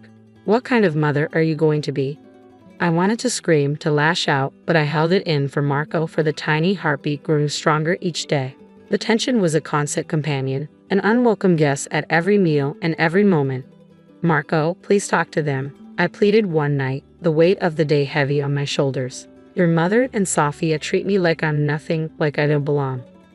He sighed, a tired sound that spoke volumes. "Cora, they're just set in their ways. It's how they've always been. Just give it time, it'll get better." But it didn't get better, it got harder. The house became more suffocating, Maria and Sophia more relentless. I was just trying to keep my head above water and protect the tiny life that depended on me. Each night, as I lay in bed, the moon casting shadows across the room, I felt the weight of my reality pressing down, heavier than ever. I made a silent vow. I wouldn't let them break me. Their disdain and sharp words wouldn't define me. I was stronger than they realized, and one day they'd see, this house, this battlefield, would be mine to conquer. Becoming a mother was supposed to be the most beautiful chapter of my life. But in Maria's house, it felt more like a trial by fire. Luca was my little bundle of joy, my ray of sunshine amid the storm. Yet every coo and every cry was met with relentless pressure and criticism from Maria and Sophia. "Really, Cora, can't you keep that child quiet?" Maria snapped, her tone sharp as knives, every time Luca whimpered. I held him closer, whispering words of comfort, trying to shield him from his grandmother's harshness. "He's just a baby, Maria. Babies cry. That's how they communicate." Sophia rolled her eyes, her voice dripping with disdain. "Oh, please. You're just not doing it right, Cora. Maybe if you paid more attention to him instead of feeling sorry for yourself, he'd be quieter." Their words stung, each one a reminder of how out of place I felt in this house and this family. It wasn't just the verbal jabs, it was the scrutinizing looks, especially after my body had changed during pregnancy. The weight I'd gained became a favorite topic of ridicule. "Looks like those fitness trainer days are long gone, huh, Cora?" Maria would chuckle, her smirk infuriating. "Better lay off the sweets if you want to fit into your old clothes again." I clenched my fists, forcing a smile to hide my hurt. "I'm proud of my body, Maria. It brought Luca into this world. The weight is temporary, but the love I have for my son is forever." But my defiance fell on deaf ears. I was the outsider, the intruder in their perfect little world. And no matter how hard I tried, it never seemed to be enough. Enough was enough. The constant belittling from Maria and Sophia wasn't just chipping away at my spirit, it was igniting a fire within me, a fire to reclaim my life, my body, and my self-respect. I decided to take control right there in the suffocating walls of that house. I started small, turning the corner of my room into a personal gym. It wasn't much, just a mat, some weights, and a determination as strong as steel. "This is it, Luca," I whispered, cradling him in one arm while setting up my phone to record. "Mommy's turning it all around, starting now." The first few days were tough. The exercises left me breathless, my muscles screaming in protest. But each drop of sweat and every itching limb felt like a triumph. "You think you can just bounce back, Cora?" Maria sneered one day, watching me pant through my routine. "It's not that easy, you know. Takes more than a few stretches to fix what's broken." I wiped my brow, fixing her with a steely gaze. "Watch me, Maria. I'm not just fixing what's broken. I'm building something stronger. I don't need your approval or your snide comments." That's when I decided to go public with my journey. I started a YouTube channel and an Instagram page, sharing every struggle and every victory. It was raw and real, and to my surprise, it resonated with so many out there. "Look at this, Luca," I'd say, showing him the screen filled with comments and likes. "We're not alone. There are so many rooting for us." Then came the offers from advertisers, turning my little corner of the internet into a thriving source of income. I was stunned and overwhelmed. But above all, I felt empowered. "Can you believe this, Luca?" I whispered, tucking him into bed. "We're doing it. We're really doing it." But with every success, the tension in the house grew thicker. Maria and Sofia couldn't stand it, the way I turned their ridicule into armor, their disdain into a driving force. "What's this now, Cora? Playing the star while the rest of us do the real work?" Sofia spat one day, her eyes filled with venom. I stood my ground, Luca on my hip, my heart stronger than ever. "It's called turning the tide, Sofia. It's called taking back control. And if that bothers you, well, that's your problem, not mine." What once felt like a prison was now just a backdrop. My world was larger, brighter, filled with the love of my son and the support of a community that saw me for who I truly was. The success of my online channels was a sweet victory, but it brought a new kind of challenge. Marco was stunned by the numbers, the comments, the sheer scale of it all. But his pride was bruised. He didn't want the world, especially his family, to see the shift in our roles. "Cora, this is incredible," he said one evening, his eyes pleading. "But you know how my mother and Sofia are. Please, let's keep this between us. I don't want them thinking I'm not the provider." I sighed, the weight of his request heavy on my shoulders. "Marco, I'm proud of what I've achieved. It's not just about the money. It's about respect, about independence." He nodded, reaching for my hand.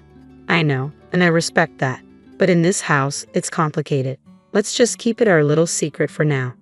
Reluctantly, I agreed and began transferring $4,000 a month to Marco's account. The irony of the situation wasn't lost on me. Maria and Sofia continued their tirade, oblivious to the truth. They saw me as a leech, living off their precious son and brother.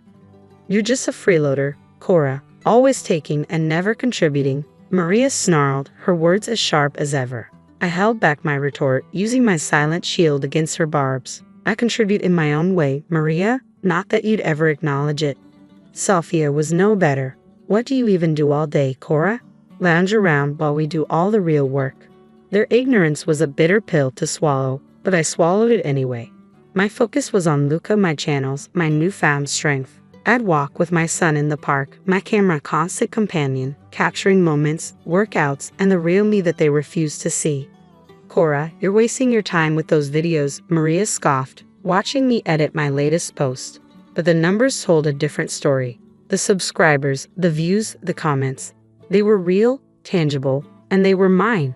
Maybe to you, Maria, but to me and to thousands out there, it's anything but a waste, I replied, my confidence unwavering.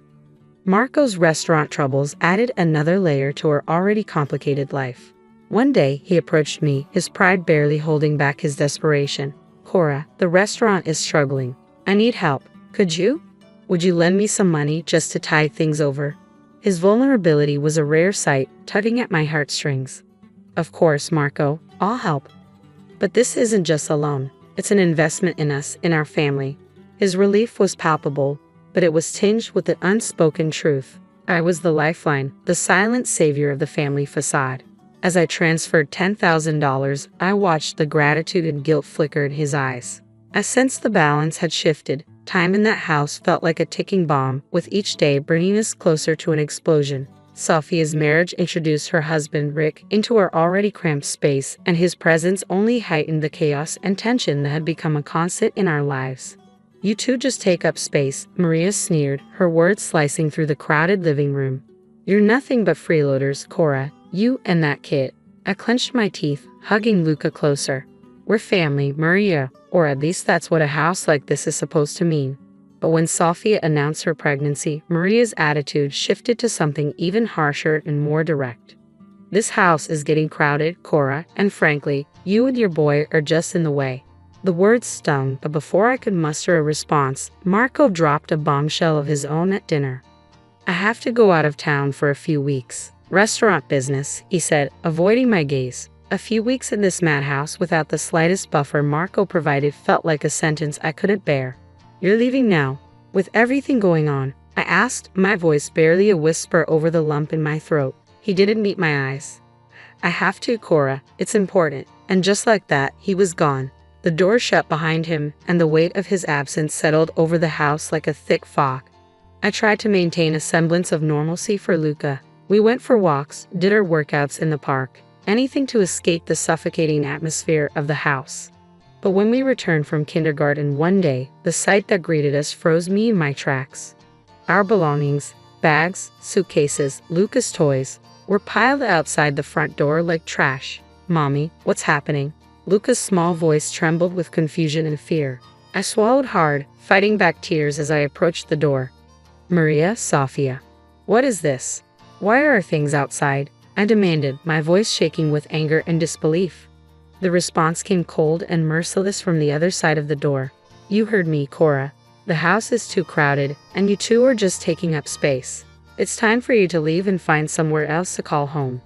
Maria's voice was like a knife, and Sofia's echoing laughter twisted it deeper. I stood there, my whole world collapsing around me. What should I tell Marco? What would I say to my son when he asked where his father, his home had gone? Their laughter was the only answer, a cruel reminder that we were expendable. An inconvenience easily discarded. With a heavy heart and a mind swirling with shock and betrayal, I gathered our belongings. Holding Luca's hand tightly, I stepped away from the house that was never a home.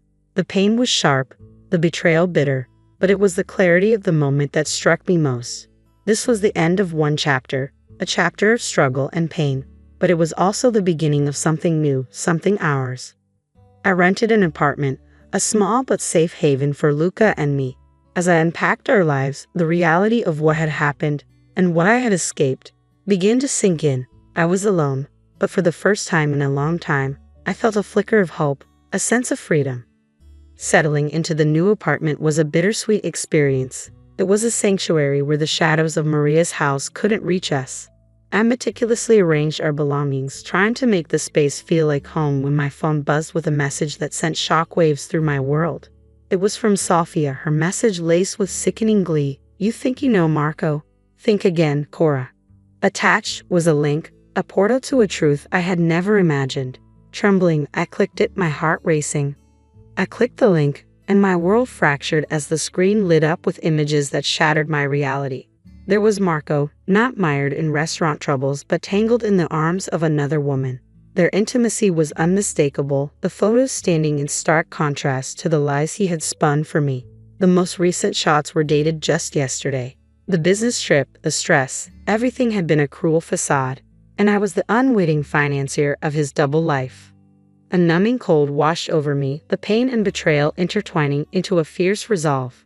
For years I had been the backbone, the silent supporter of a man who lived in shadows while his family treated me like dirt.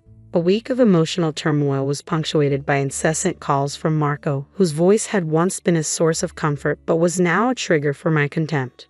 Cora, please, you need to come back. Mom and Sofia crossed the line, and the restaurant is in shambles. I need you. The bills are piling up.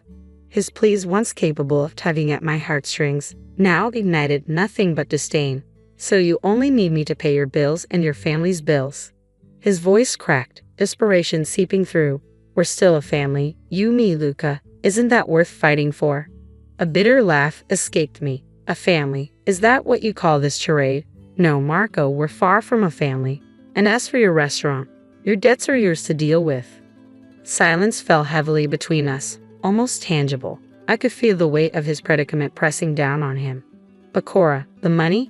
Your problem, Marco. Your restaurant, your money. I'm done being your lifeline. I cut in, my voice unwavering. However, we will discuss this tomorrow. I will come to your mother's house. I made my decision. I returned to that house, not as the broken woman they expected, but as the force they never saw coming. Armed with the truth and a plan that would turn their world upside down, I stepped into the lion's den. Marco's face lit up with a mix of hope and surprise, but Maria and Sofia's expressions were cold and calculating. They clearly weren't thrilled about my return.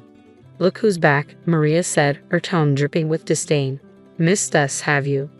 I met her gaze without flinching. Not at all, Maria. I'm here for something important. I handed Marco an envelope. His face drained of color as he recognized it for what it was. Divorce papers. Marco, I stated, relishing the taste of freedom, our marriage ends here. Maria and Sophia's initial shock quickly morphed into smiles. Finally getting rid of the dead weight and Marco, Sophia jeered, her laughter grating on my nerves. But their joy was premature. Don't get too excited, I interjected sharply. You might want to sit down for this. It's been me, not Marco, keeping this household afloat. The room fell silent, stunned. Marco's eyes darted between me and his family as the truth hung in the air. It's true, he admitted, his voice barely audible. The restaurant's been failing.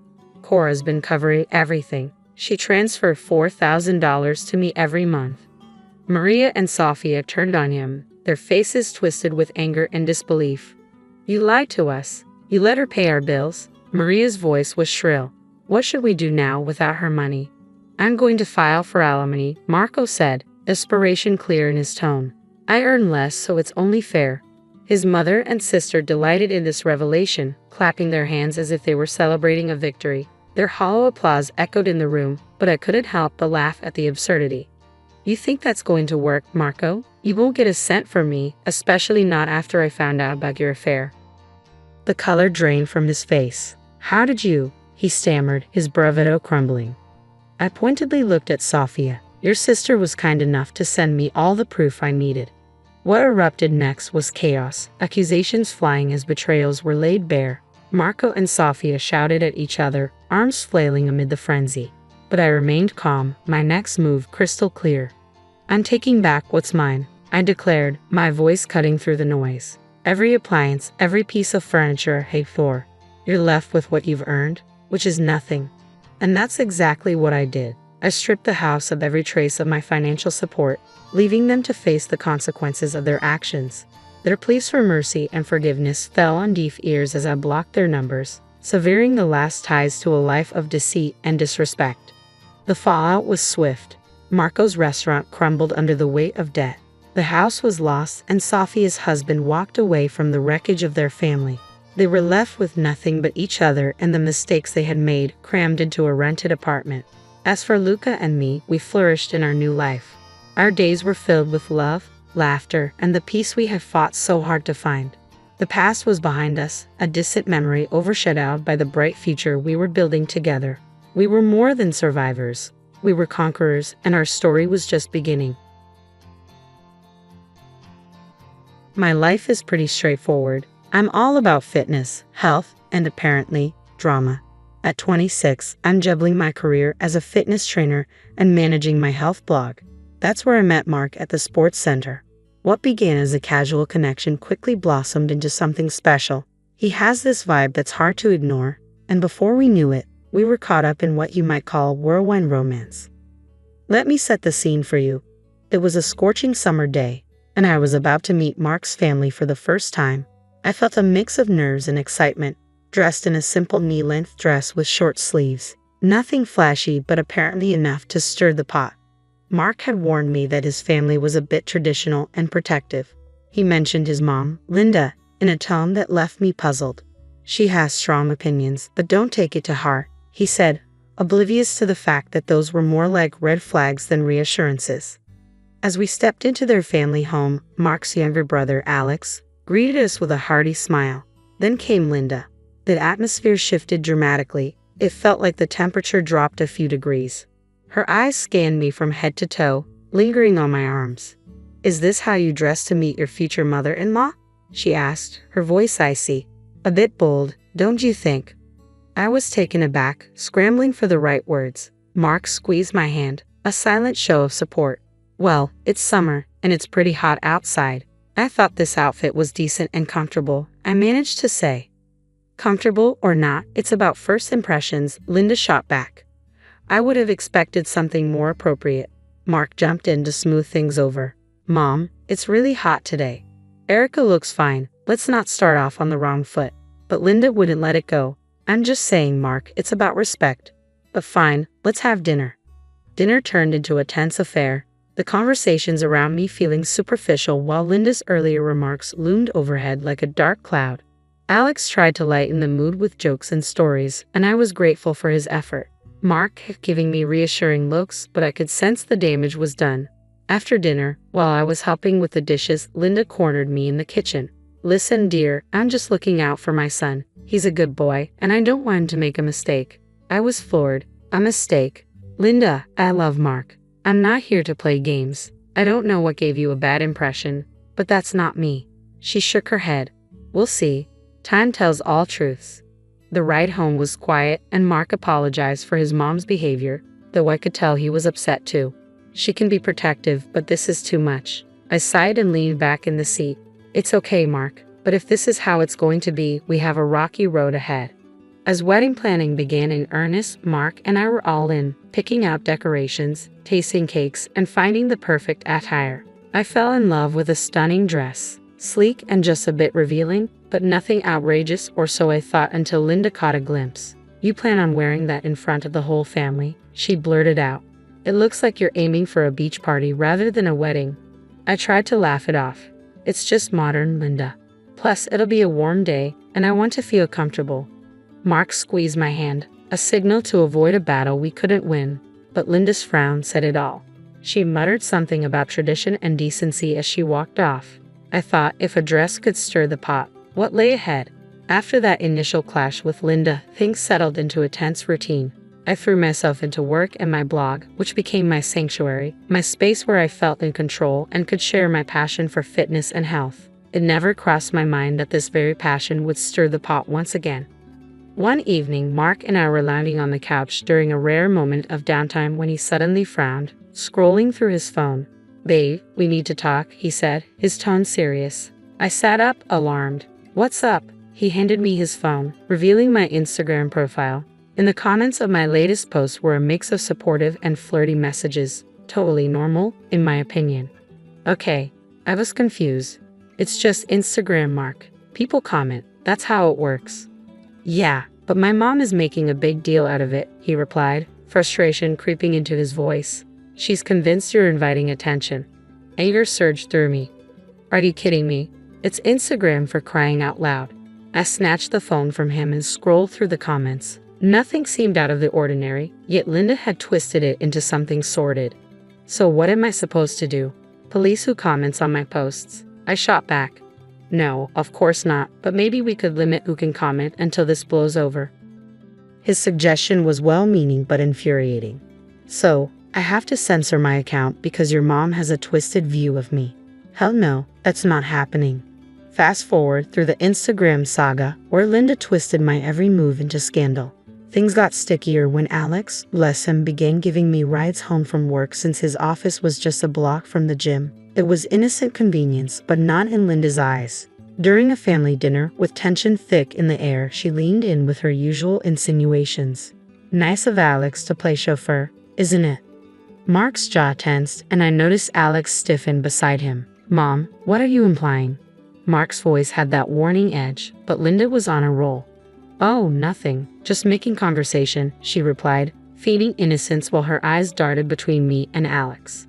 The atmosphere was like a lit fuse. "Stop it, Mom. You're out of line," Alex snapped, clearly at his limit. The argument escalated from there, with Mark caught in the middle, torn between his brother and his mother's accusations. The drive home was silent, the weight of the accusations heavy in the air. I couldn't believe Linda would stoop so low, using Alex's kindness as a weapon against me. The entire mess with Linda reached a boiling point, and I could only wonder how we would navigate the storm ahead. I never imagined it would come to this, but after Linda's latest stunt, accusing me of cheating because Alex offered me a few rides home, I hit my breaking point. I told Mark outright, "Your mom is not welcome in our house anymore. I can't take this anymore. She's crossed too many lines." "You think I had declared war?" Linda erupted when she heard about the ban, but honestly, I was beyond caring. Her constant digs and accusations were one thing, but what happened next was a real gut punch. A couple of months later, I found out I was pregnant. What should have been a joyous revelation turned to chaos when Linda decided to spin a new tale. She told Mark, "How do you know that child is yours? With all those men at her gym, who knows?" Hearing that venom come from his own mother felt like a knife in my gut. I could see the doubt creep into Mark's eyes, a look that shattered the solid bond we once shared. One night, after overhearing yet another of their phone calls, I confronted Mark. So what? You think I'm cheating? That this baby isn't yours? My voice was sharp, tinged with hurt and anger. Mark looked torn, a shadow of himself. I don't know what to think anymore, Erica. My mom has all these ideas. And you're going to take her word over mine? Over everything we've built together? I interrupted, disbelief coloring my tone. He didn't answer, shuffling his feet and avoiding my gaze. That silence spoke volumes more than any argument could. Things grew colder between us after that. Conversations became clipped and filled with tension. It was like living with a stranger. The joy of our upcoming baby was overshadowed by this cloud of suspicion and doubt. When our baby boy finally arrived, with his fair hair and bright blue eyes, I thought maybe things would start to look up. But I couldn't have been more wrong.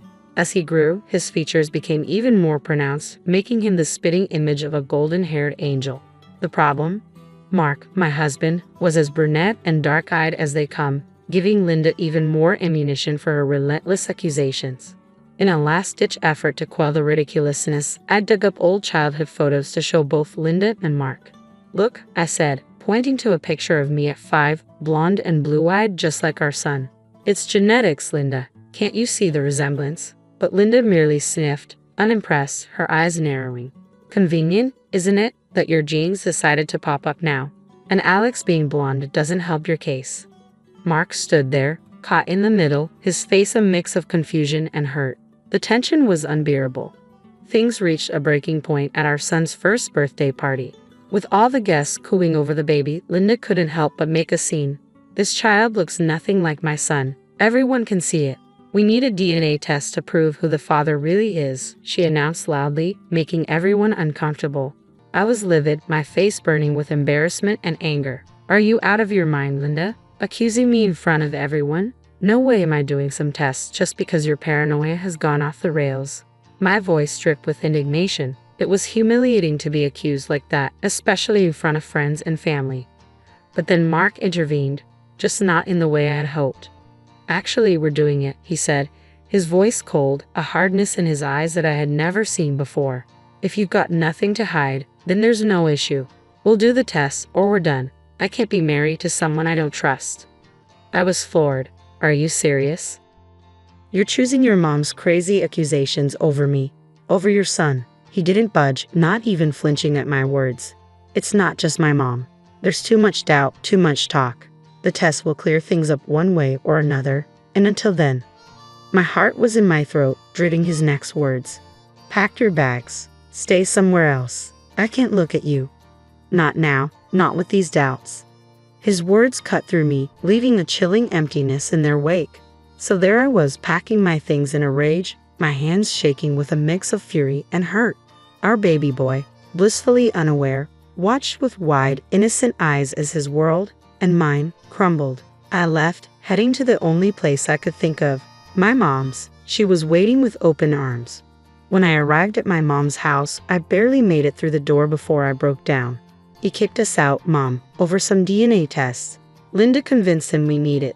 My mother's fury flared instantly. I'll go over there and give Mark a piece of my mind, over my dead body. But I stopped her. No, it's not worth it. Not right now. That night, I replayed every moment in my mind, trying to pinpoint where it all went wrong. How had we gone from being so in love to questioning our baby's paternity, and Alex caught up in this mess for no reason other than Linda's spite? The fallout from my son's first birthday party had been swift. News of Linda's accusations spread like wildfire, and it felt as if the entire city was whispering behind my back before the party favors were even picked up.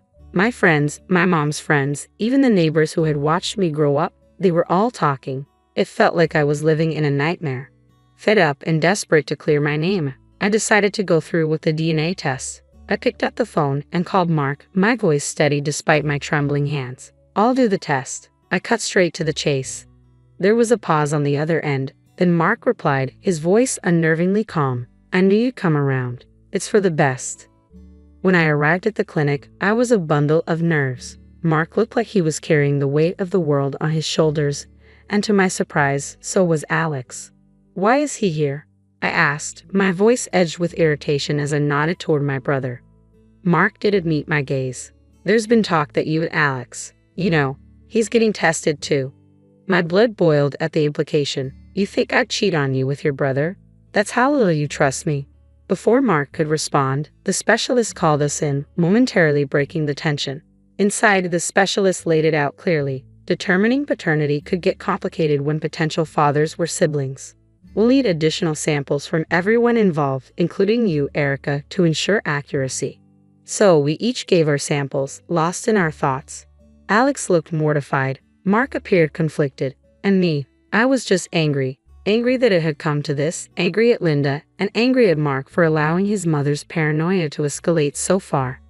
Once the tests were done, we were told it would be a couple of weeks before we got the results. Those weeks dragged on, each day a torturous reminder of the uncertainty looming over our future. I didn't sit idle though. I made a few calls and spoke to a man who promised he could help with a delicate matter. I didn't know if it would lead anywhere, but I had to try something. Finally, the day arrived for the grand reveal.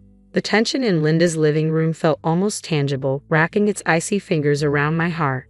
My son clutched my hand, sensing the storm brewing but oblivious to its cause. Ever the self-appointed master of ceremonies, Linda dramatically sliced open the envelope containing the DNA test results, her anticipation palpable as she hoped for a scandal that would validate her accusations. But the moment she peeked inside, her expression faltered and disappointment washed over her. "The father is Mark," she announced, her voice losing its usual sharpness. Mark, who had been a bundle of nerves, visibly relaxed, a smug smile spreading across his face as he turned to me. "Well, there you have it. No harm done, right? You can come back home now." His words ignited a fierce mix of disbelief and anger within me, and I couldn't help but let out a bitter laugh. "Come back after all this? You must be joking." He blinked, taken aback by my reaction. "But you're innocent, Erica. Isn't that what you wanted?" That's when I played my hand, pulling out the divorce papers I had kept hidden away. The silence that followed was deafening as I laid them on the table. Mark's face went from confident to pale, sheer panic taking over. "What's this? Why divorce papers?" I replied, the words tasting like freedom, and then I produced the photos, undeniable proof of Mark's infidelity captured in vivid detail by the private detective I had secretly hired. Watching him transform from confident to broken was almost pitiful. He started to babble apologies, his earlier bravado crumbling away. "I'm sorry. I didn't mean for any of this to happen. Please let's talk about this." "Talk?" I scoffed, my voice cold. "You dragged my name through the mud and let your mother accuse me of the worst. All the while, you were the one cheating. There's nothing to talk about." Linda, who had been relishing the drama, now tried to intervene, her earlier eagerness replaced by desperation. "Now, dear, let's all calm down. We can fix this." "Fix this?" I cut her off sharply. "Your son is a cheat, and you're no better for stirring this trouble based on lies." After I laid out the proof of Mark's betrayal for all to see, the room became a battleground of broken bonds and shattered illusions. Linda couldn't tear her eyes away from the photos spread across the coffee table, each one a testament to betrayal. "I'm not just walking away, Mark. I will be demanding alimony and compensation for this treachery," I declared, my voice steady yet seething with anger. Mark's face drained of color, his earlier bravado evaporating into thin air. "You can't be serious," he stammered, looking from the photos to his mother, searching for some kind of refuge. Linda, ever the matriarch, attempted to regain control. "Oh please, she was never right for you. She would have cheated on you sooner or later. You're better off without her." That's when Alex, who had been simmering quietly with rage, exploded. "Enough." His voice echoed off the walls. "I'm done with all of this, with both of you." He pointed at his mother and brother. "After everything you put her through based on nothing but your twisted suspicions, I'm out." Linda turned to him, her face a mask of shock and desperation. "Alex, please don't say that. I was just trying to protect our family." "Protect?" he scoffed, his scorn palpable. "Is that what you call this? Destroying relationships and spreading lies? I can't be part of this family if this is what it stands for. I'm moving to another city and starting fresh away from all this madness." Later, as I relayed the events to my mom, her words provided a cold comfort. That's the price of Linda's folly. Her arrogance and stupidity cost her her own sons. Maybe now she'll see the harm she's caused. The fallout was immediate and absolute. Alex followed through on his promise, moving away and cutting ties. Mark was left to face the consequences of his actions, with his mother's manipulations creating a chasm too wide to bridge between them. Life after the dust settled was different, not easier, but clearer, like I was seeing everything for the first time again. My mom and I had many long talks about it, sitting on her old comfy sofa with cups of tea that always seemed to go cold before we finished. "Mom," I started one evening, the sky outside painted with calm I didn't quite feel inside. "Do you think I made the right choice with everything? The divorce? Standing up to Linda and Mark like that?"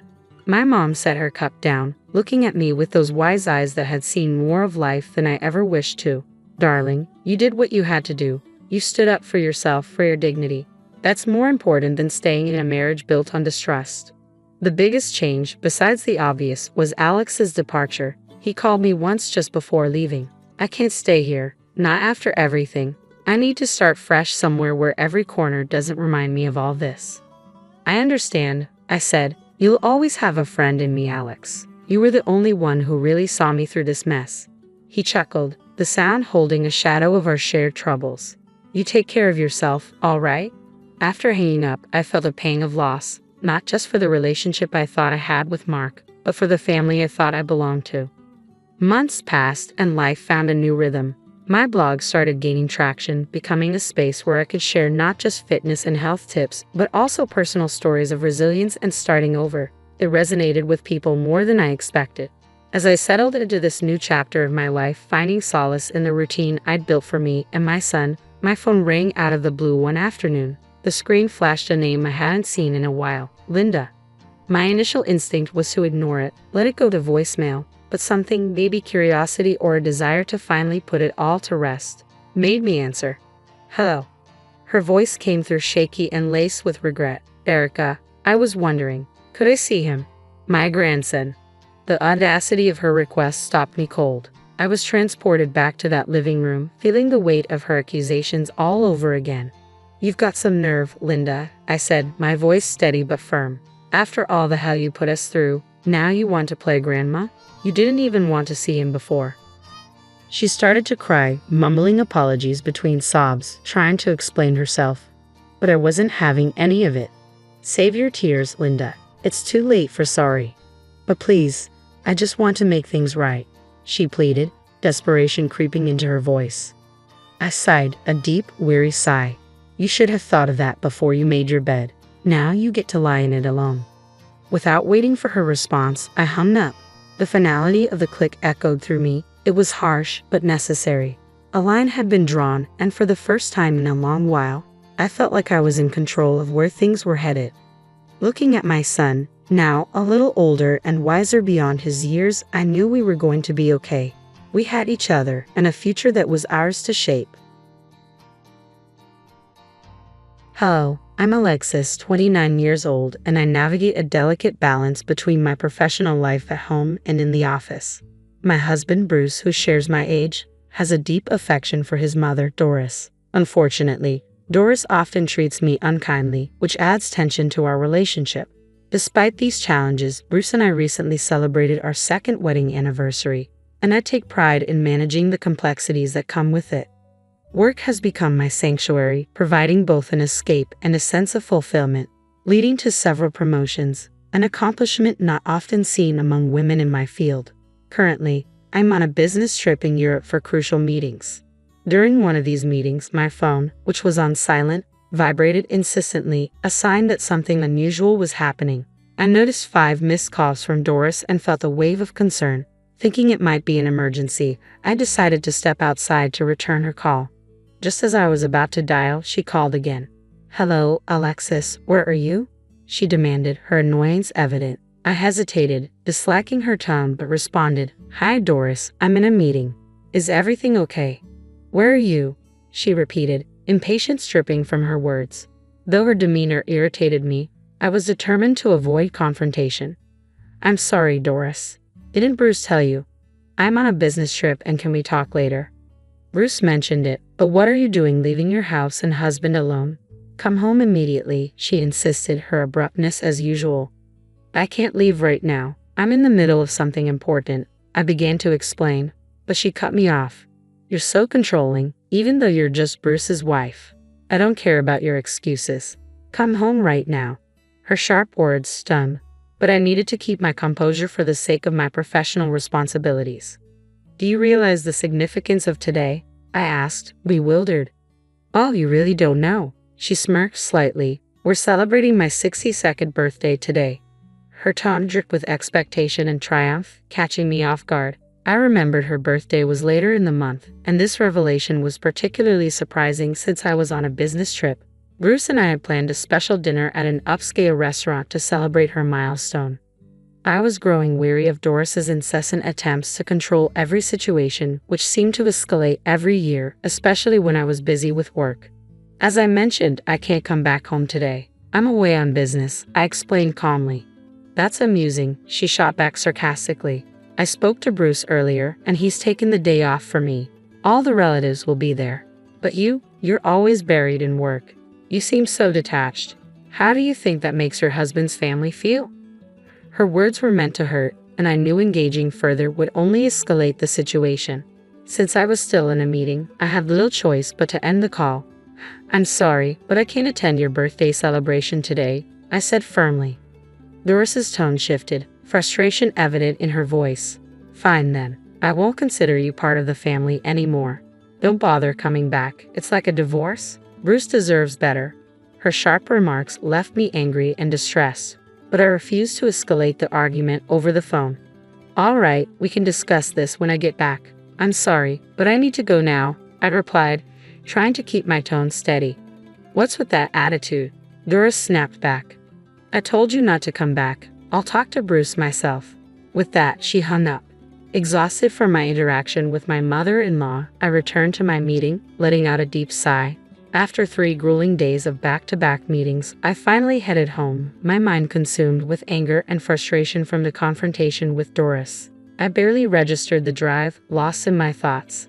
When I opened the front door and called out, my husband Bruce greeted me with a weary, "Welcome back." I slipped off my heels and made my way into the living room, leaving my luggage by the entrance. There, surrounded by a sea of cardboard boxes, I found Bruce, visibly sweating as he sealed them with tape. What's with all the boxes? I asked, my curiosity piqued. Bruce explained that they contained my belongings. He went on to recount how, during Doris's 62nd birthday celebration, the very day she had called me, she announced to everyone that I had neglected her birthday and been rude on the phone. To my shock, she told the relatives that she wanted me divorced and sent back to my parents' house because I wasn't a suitable match for her son. This was classic Doris. I pressed Bruce for more details. And then what happened? Did your mother tell you to get a divorce and you just agreed to it? No, I didn't exactly agree, Bruce replied, his voice weary. But she insisted I pack up your stuff. I felt cornered. What was I supposed to do? He paused his packing, looking defeated. What do you mean you didn't argue with her? Does this mean you're okay with the idea of us getting a divorce? My confusion and frustration were mounting. Bruce then shared that his father, Russell, had sided with Doris, telling him, if Doris is upset, it'll be hard on you. It's best to just do what she says. Bruce had reluctantly gone along with the idea of a divorce, leaving me stunned by how easily he seemed to accept his mother's demands. What is wrong with your family? I pondered aloud. Your father is dominated by your mother, and you just blindly obey her too. I felt utterly alone, as if no one was standing by me. After a long silence, Bruce finally spoke. What my mother decides is final, but it's only until she calms down and things settle. This divorce isn't real. I'll come for you when things get better. His eyes pleaded with me for understanding, and I wished he would direct that pleading towards his mother instead. How could a grown man like Bruce be so fearful of his mother? I thought, a mix of disappointment and disbelief washing over me. It felt like there was no salvaging this situation. I nearly felt ashamed as I questioned what I had ever seen in him. As I processed everything, I realized this might be an unexpected opportunity for liberation. Staying with Bruce meant facing Doris's antagonism and her constant insinuations about divorce. Parting ways might actually turn out to be a stroke of good fortune. I was more than capable of supporting myself, and living alone wouldn't mean deprivation of any kind. With this newfound clarity, I faced Bruce and said firmly, let's proceed with the divorce. After that, I dialed Doris's number. After several attempts, she finally answered. Hello, I said softly. As you wish, we're getting a divorce, I informed her. To my surprise, Doris's voice was unnaturally cheerful as she replied, "Yes. Finally, you realize you're not good enough for Bruce. I'm so relieved. Don't worry, I'll find him a new wife, someone obedient, pretty, and nice to her in-laws." Her words dripped with a misplaced sense of victory as she added, "I'm sure Bruce will be just fine. I'll take care of him until he finds his next wife. You don't need to worry about that." Enduring her barrage of sarcasm, I retorted, "Well, don't misunderstand. It's not just about you." Still buoyed by her mood, Doris snapped back, "Oh, you're just a sore loser. Don't worry about me or Bruce, Alexis. I got the divorce papers from the city office and gave them to Bruce. Don't forget to sign them." With that, she hung up. Bruce, who had overheard my conversation, looked oddly relieved. This prompted me to question his awareness of the situation. "By the way, does your mother know you're actually a full-time house husband?" "How could I tell her that?" he replied, his tone turning serious. "My mother is obsessed with the idea that I'm a high-ranking employee at a big company." "Right," I acknowledged, reflecting on his behavior. It dawned on me that Bruce had never been transparent with Doris. At home, he lounged in worn-out sweatshirts but switched to a suit whenever he met her, pretending to be at work whenever she called. Alisa had proudly proclaimed at her birthday party that Bruce was such a devoted son, taking time off just to be there. She also boasted about his supposed status, claiming he could easily find a more obedient and attractive wife than me. This facade, maintained for the sake of appearances, was part of the bizarre dynamics that had steered our relationship to this point.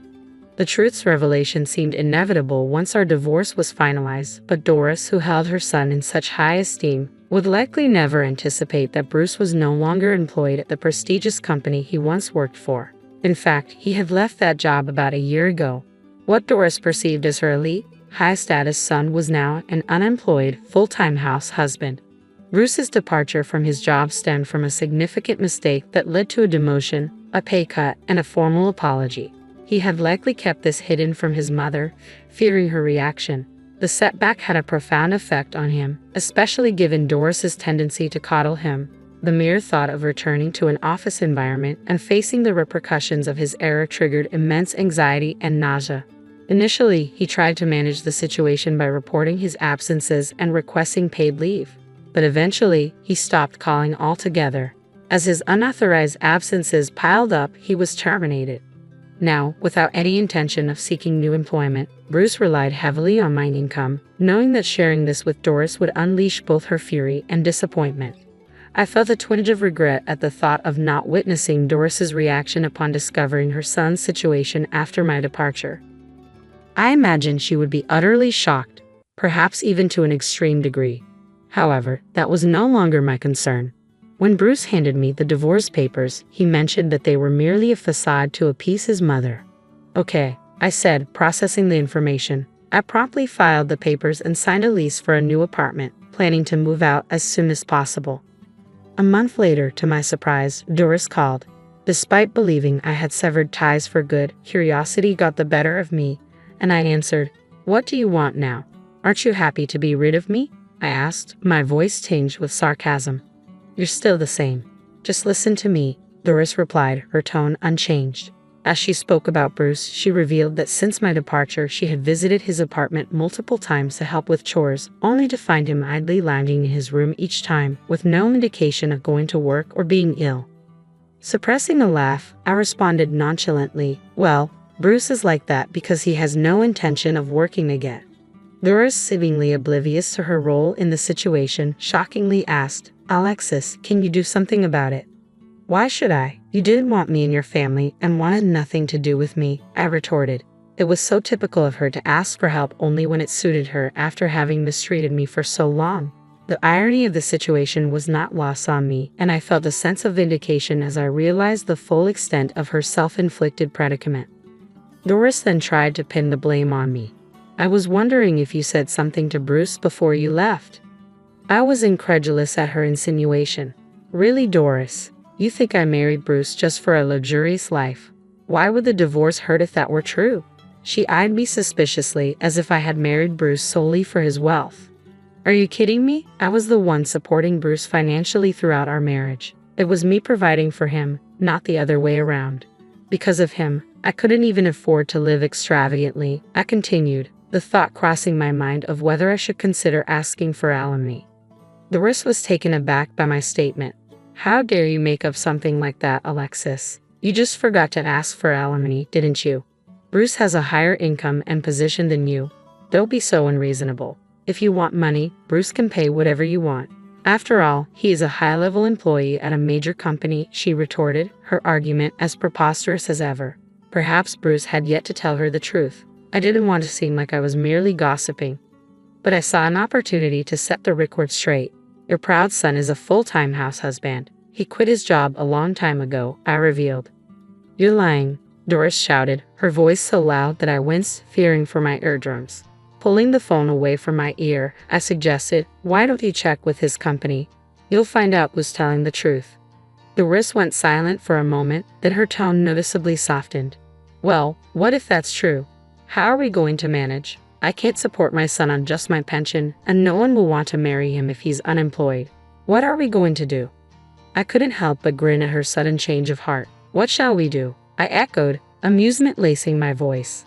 After a pause, she mumbled something to someone beside her then, with a completely altered tone, she pleaded, Hey Alexis, will you please come back home? Her sudden shift puzzled me, but I replied firmly, No, we're already divorced. I wouldn't come back to your family if heaven and earth turned upside down. The finality in my voice marked the end of that chapter as I moved on from the convoluted ties that had bound me. As I spoke to Doris, a commotion erupted in the background. Someone was shouting. It sounded like Bruce. His voice cut through the noise. I told you I'd come for you when things settled down. Doris quickly responded, Yes, you could remarry my son if you want it. What are you talking about? I asked, baffled. No way. I wouldn't do it for the world.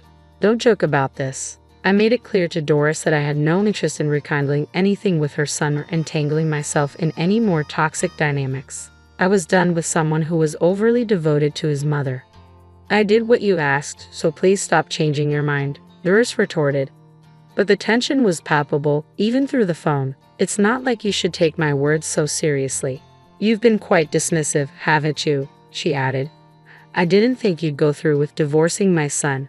Her tone revealed her surprise at my firm rejection. In response to Doris's string of excuses, I replied, Well, I was just tolerating the situation. Besides, Bruce packed up my things and essentially kicked me out without my consent. I vented my frustration, listing all that she had orchestrated against me. That was just a prank, she claimed nonchalantly. A prank? It's worse than that, I said, utterly exasperated.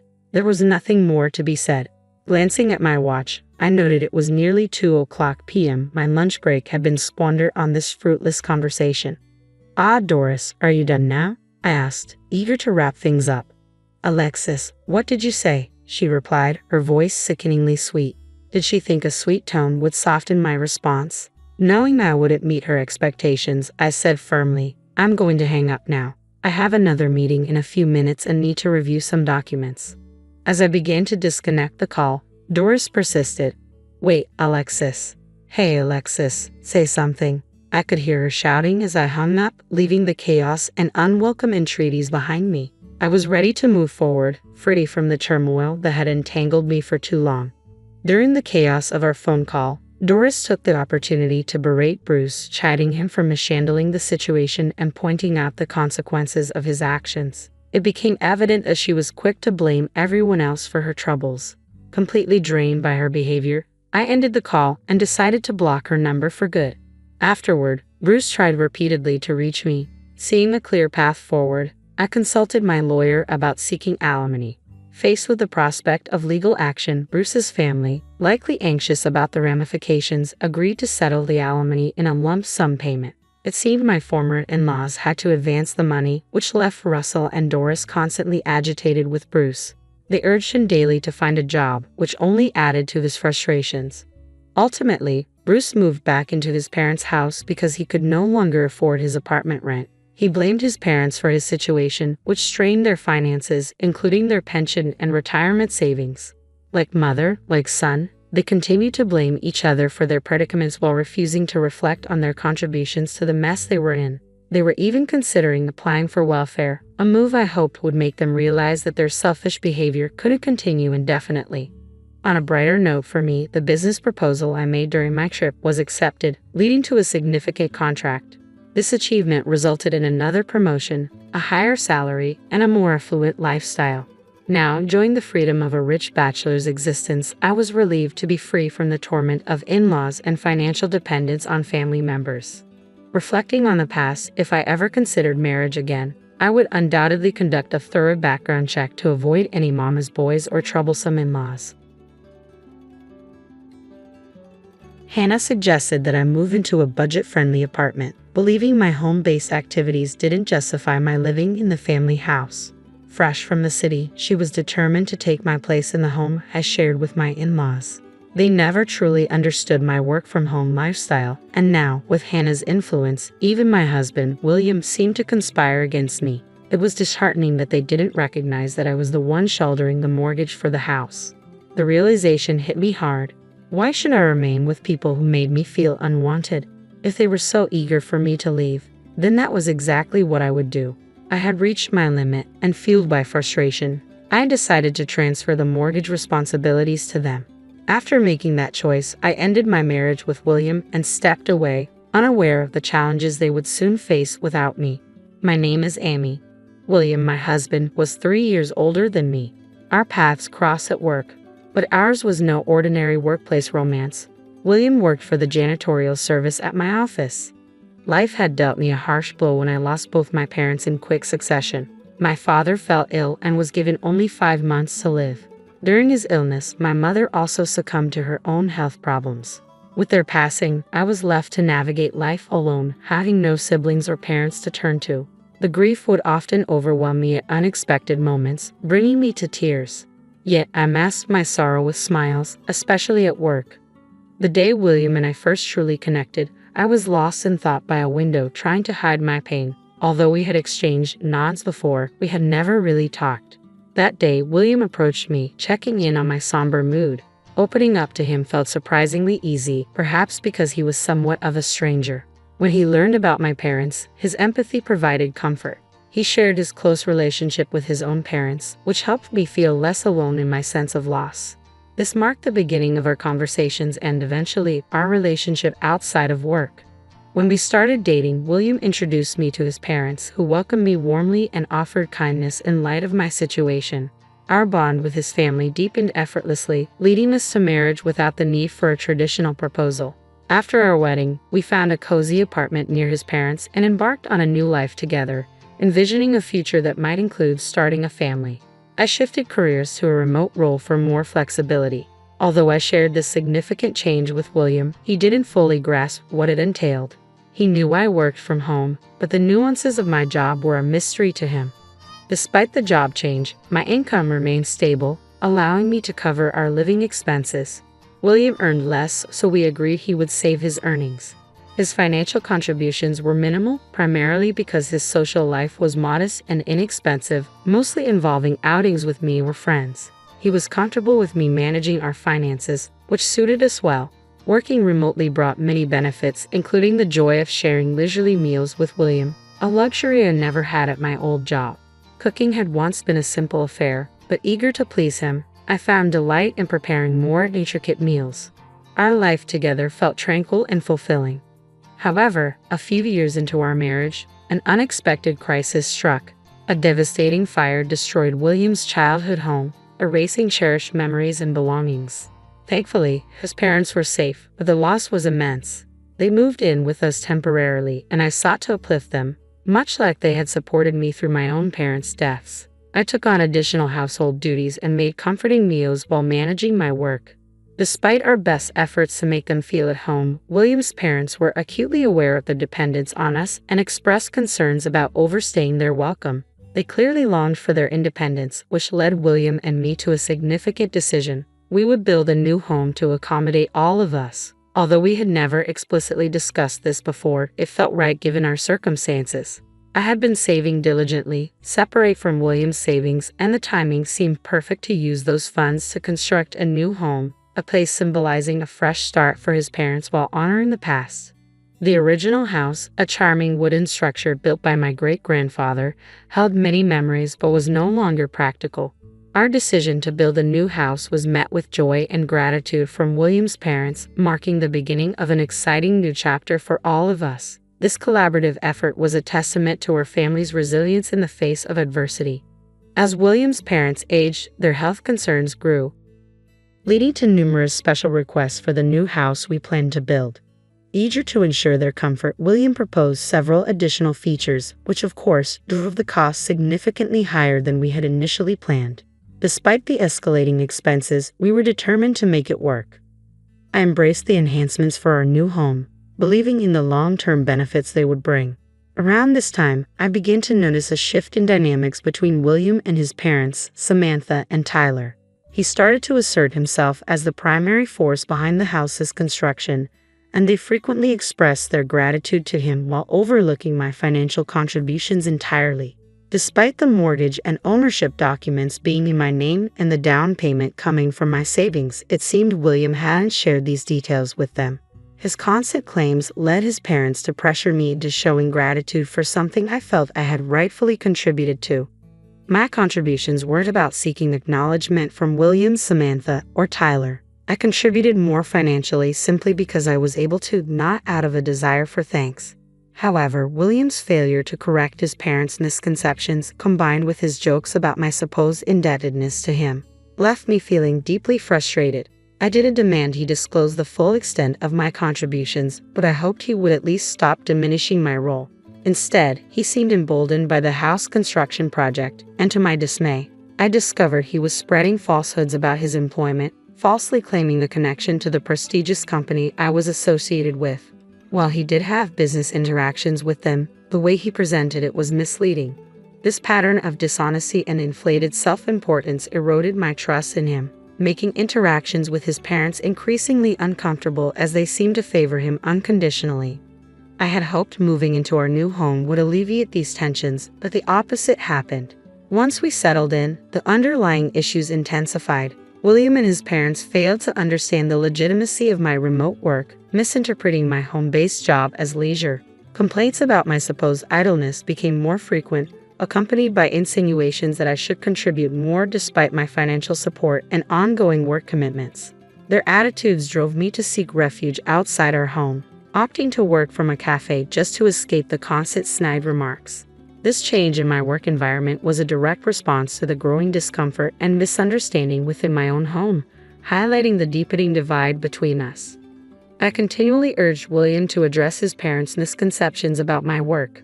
While he might not fully grasp the nature of my job, it was my income that sustained our household, including his parents. All I wanted was for him to communicate this simple truth to them. However, William dismissed my concerns, suggesting I ignore their comments. Consequently, with the perception that I wasn't working, I became burdened with all the household chores, and his parents began to treat me like their personal assistant. Reaching my breaking point, I confronted them, expecting William's support during my moment of distress. Instead, he rebuked me for speaking out and shockingly presented me with divorce papers as a threat to conform to their expectations. His unprecedented anger and ultimatum left me feeling powerless, forcing me to reluctantly acquiesce to their demands. Following this incident, both William and his parents became distinctly indifferent towards me, leaving me with only my work as a respite, a means to escape the harsh reality of my home life. During this tumultuous period, Hannah, William's sister, came to visit our new home and decided to extend her stay. Almost immediately, William's parents began to air their grievances about me to her, criticizing me for spending too much time isolated with my computer and insinuating that I was neglecting my responsibilities. I felt as though I was living off their generosity without contributing, and they mocked my dedication to my work, questioning its validity and jesting that I must be a nerd for being so engaged with technology, all while suggesting I did nothing meaningful. Their conversations took a demeaning turn as they speculated about my past role, incorrectly suggesting that I had been a cleaner at William's company. This speculation was fueled by William's deceitful claims about his employment, creating an inverted narrative where he was positioned as a high-ranking employee while I was cast as a menial worker. This fabricated reality left me isolated and discredited. When Hannah announced her decision to move in permanently after quitting her job in the apparel industry, citing a desire for change and the allure of starting a business from our new, more luxurious home, my situation worsened. Her decision was met with enthusiasm from William and his parents, further marginalizing me in my own home. I found myself relegated to eating alone, preparing meals for a family that no longer included me at their table, all while juggling my work responsibilities. This arrangement persisted until Hannah's departure date, when she unexpectedly declared her intention to stay indefinitely, finding the house comfortable and seizing the opportunity to reset her career. Her announcement was celebrated by William's parents and William himself, who took pride in the praise for the house, solidifying my position as an outsider within my own home. Despite Hannah's recent decision to stay with us permanently, there was no specific room allocated for her. Until her announcement, she had been occupying the guest room, but her new permanent status required a more permanent solution, and our house lacked additional space. After spending 2 weeks with us, Hannah boldly stated her expectation for me to vacate. "I'll live here, so you should leave," she declared confidently, suggesting that my home-based lifestyle didn't merit a place in such a desirable home. She insinuated that I should find a less expensive living arrangement elsewhere. Samantha, aligning with Hannah, dismissed my attempts to explain the validity of my work, leaving me defenseless against their baseless judgments. The assertion that I was unproductive simply because I worked from home was a tactic used to pressure me unfairly. Frustration mounted within me as William passively observed the unfolding drama, neither defending the truth nor correcting the misconceptions. Up to this point, I had remained silent, mindful of William's feelings, but the situation compelled me to assert the truth openly. I confronted Samantha, Tyler, and Hannah, making it clear that the house was registered in my name, the mortgage payments were my responsibility, and the initial down payment had come from my savings, without any financial contribution from William. William's reaction was one of panic, quickly turning into defensive aggression as he attempted to further discredit me, desperately clinging to the facade he had built. His parents and Hannah stood by him, labeling me the liar. It became clear to me that leaving this toxic environment might be the only way to preserve my sanity, especially since they erroneously believed William could handle the financial burden of the household. Determined to extricate myself from this untenable situation, I reconsidered the divorce papers that William had once brandished as a threat. The prospect of transferring the house title to him initially seemed to please him, as he likely envisioned gaining full ownership without grasping the responsibilities that came with it. However, when it came time to change the mortgage into his name, William's true aversion to the complexities of the process became apparent. He naively thought it would be as simple as signing his name, unaware of the legal and financial implications involved. Reluctantly, I accompanied the oblivious William to the bank and to a legal advisor for the necessary consultations. Throughout the meeting, William was fixated on his smartphone, showing little interest until it was time to sign the documents. Eagerly, he asked if this would officially transfer the house into his name. Upon my confirmation, he signed with enthusiasm, completely oblivious to the realities of his new obligations. Once the legal procedures were finalized, the house, along with its mortgage responsibilities, would indeed be transferred to him. I had painstakingly explained the situation multiple times, yet I knew it would only be the full weight of his new role as the sole proprietor that would reveal the true extent of his misconceptions and the financial obligations he had underestimated. I couldn't help but marvel at William's reaction. Even after the transfer of the house and mortgage into his name, he jubilantly shared the news with Samantha, Hannah, and Tyler, still basking in the glow of his perceived success. It baffled me how they could continue to entertain the notion that William was employed by a prestigious company while viewing me as jobless. Watching this unfold filled me with disbelief and a sense of liberation, knowing my next steps were clear. Following the transfer, William planned a trip to celebrate the divorce, instructing me to vacate the house during their absence. They embarked on a lavish trip abroad, expecting me to disappear quietly. Instead, I took decisive action during those 12 days. I sold all the furniture and appliances I had brought into our shared home, packing my personal items as I finalized the sale of a luxurious condo on the top floor of a high-rise building, a place that felt like it had been waiting for me, priced at around $8 million. The timing felt serendipitous, and I seized the opportunity to make it mine. The 3 years spent in turmoil with William's family had taken their toll, but the prospect of starting anew in my condo filled me with excitement. Unbeknownst to them, I had a substantial inheritance from my parents that I had wisely invested over the years, significantly increasing my wealth. I had once dreamed of sharing this fortune with William and retiring early together, but I kept this secret, a decision I now regarded as fortuitous. Their disregard for financial prudence had taught me a painful lesson, reinforcing my choice to keep my assets hidden. Moving to the condo allowed me to design a living space that truly reflected my tastes, free from the influence and criticism of William and his family. This new home became my sanctuary, where I could work in peace, surrounded by cherished objects and memories with no one to undermine my lifestyle. I looked forward to exploring new hobbies like joining a cooking class or yoga studio and embracing a tranquil life. Then, unexpectedly, I received a call from William upon his return. His voice was filled with shock and indignation as he discovered the absence of the furniture and appliances. He demanded their return, failing to understand that every item had been purchased with my money, thus it was my right to sell or move them as I pleased. I felt no obligation to leave behind any part of my life with them, wanting to sever all ties to a household that had brought me so much distress. In my new condo, I was truly free, ready to enjoy a life of peace and fulfillment far removed from the turmoil of the past. When I informed William that the items were already sold, he persisted, demanding I repurchase them. I countered by suggesting that someone with a job at a major corporation like him should have no trouble buying new ones. With that, I ended the call and ignored his subsequent attempts to contact me. 2 months after William and his family returned from their celebratory trip abroad, I had fully embraced my new life, forming friendships with my neighbors and enjoying various activities such as cooking classes recommended by a friend living just below my condo. One day, as I returned from a class, William called again, curious yet cautious. I answered, wondering if there was a lingering issue with the paperwork. His voice was filled with panic and confusion, echoing the chaos of their return. He was upset over discovering the monthly loan repayment amount of $6,100 and questioned why the loan hadn't been settled. He seemed completely unaware of the financial responsibilities that now lay with him, despite the bank's thorough explanation, which he had clearly ignored. His disbelief that the mortgage wasn't paid off revealed just how little attention he had paid during the transfer process. I vividly recalled sitting beside him, observing his disinterest, and now he was frantically seeking a way out of his new obligations.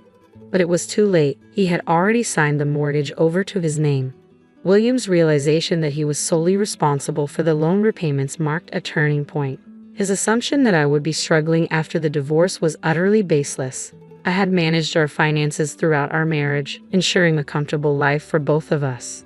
Reflecting on the past 5 months, I pondered William's lifestyle with his family, likely living beyond their means under Hannah's influence until the reality of the mortgage finally hit them.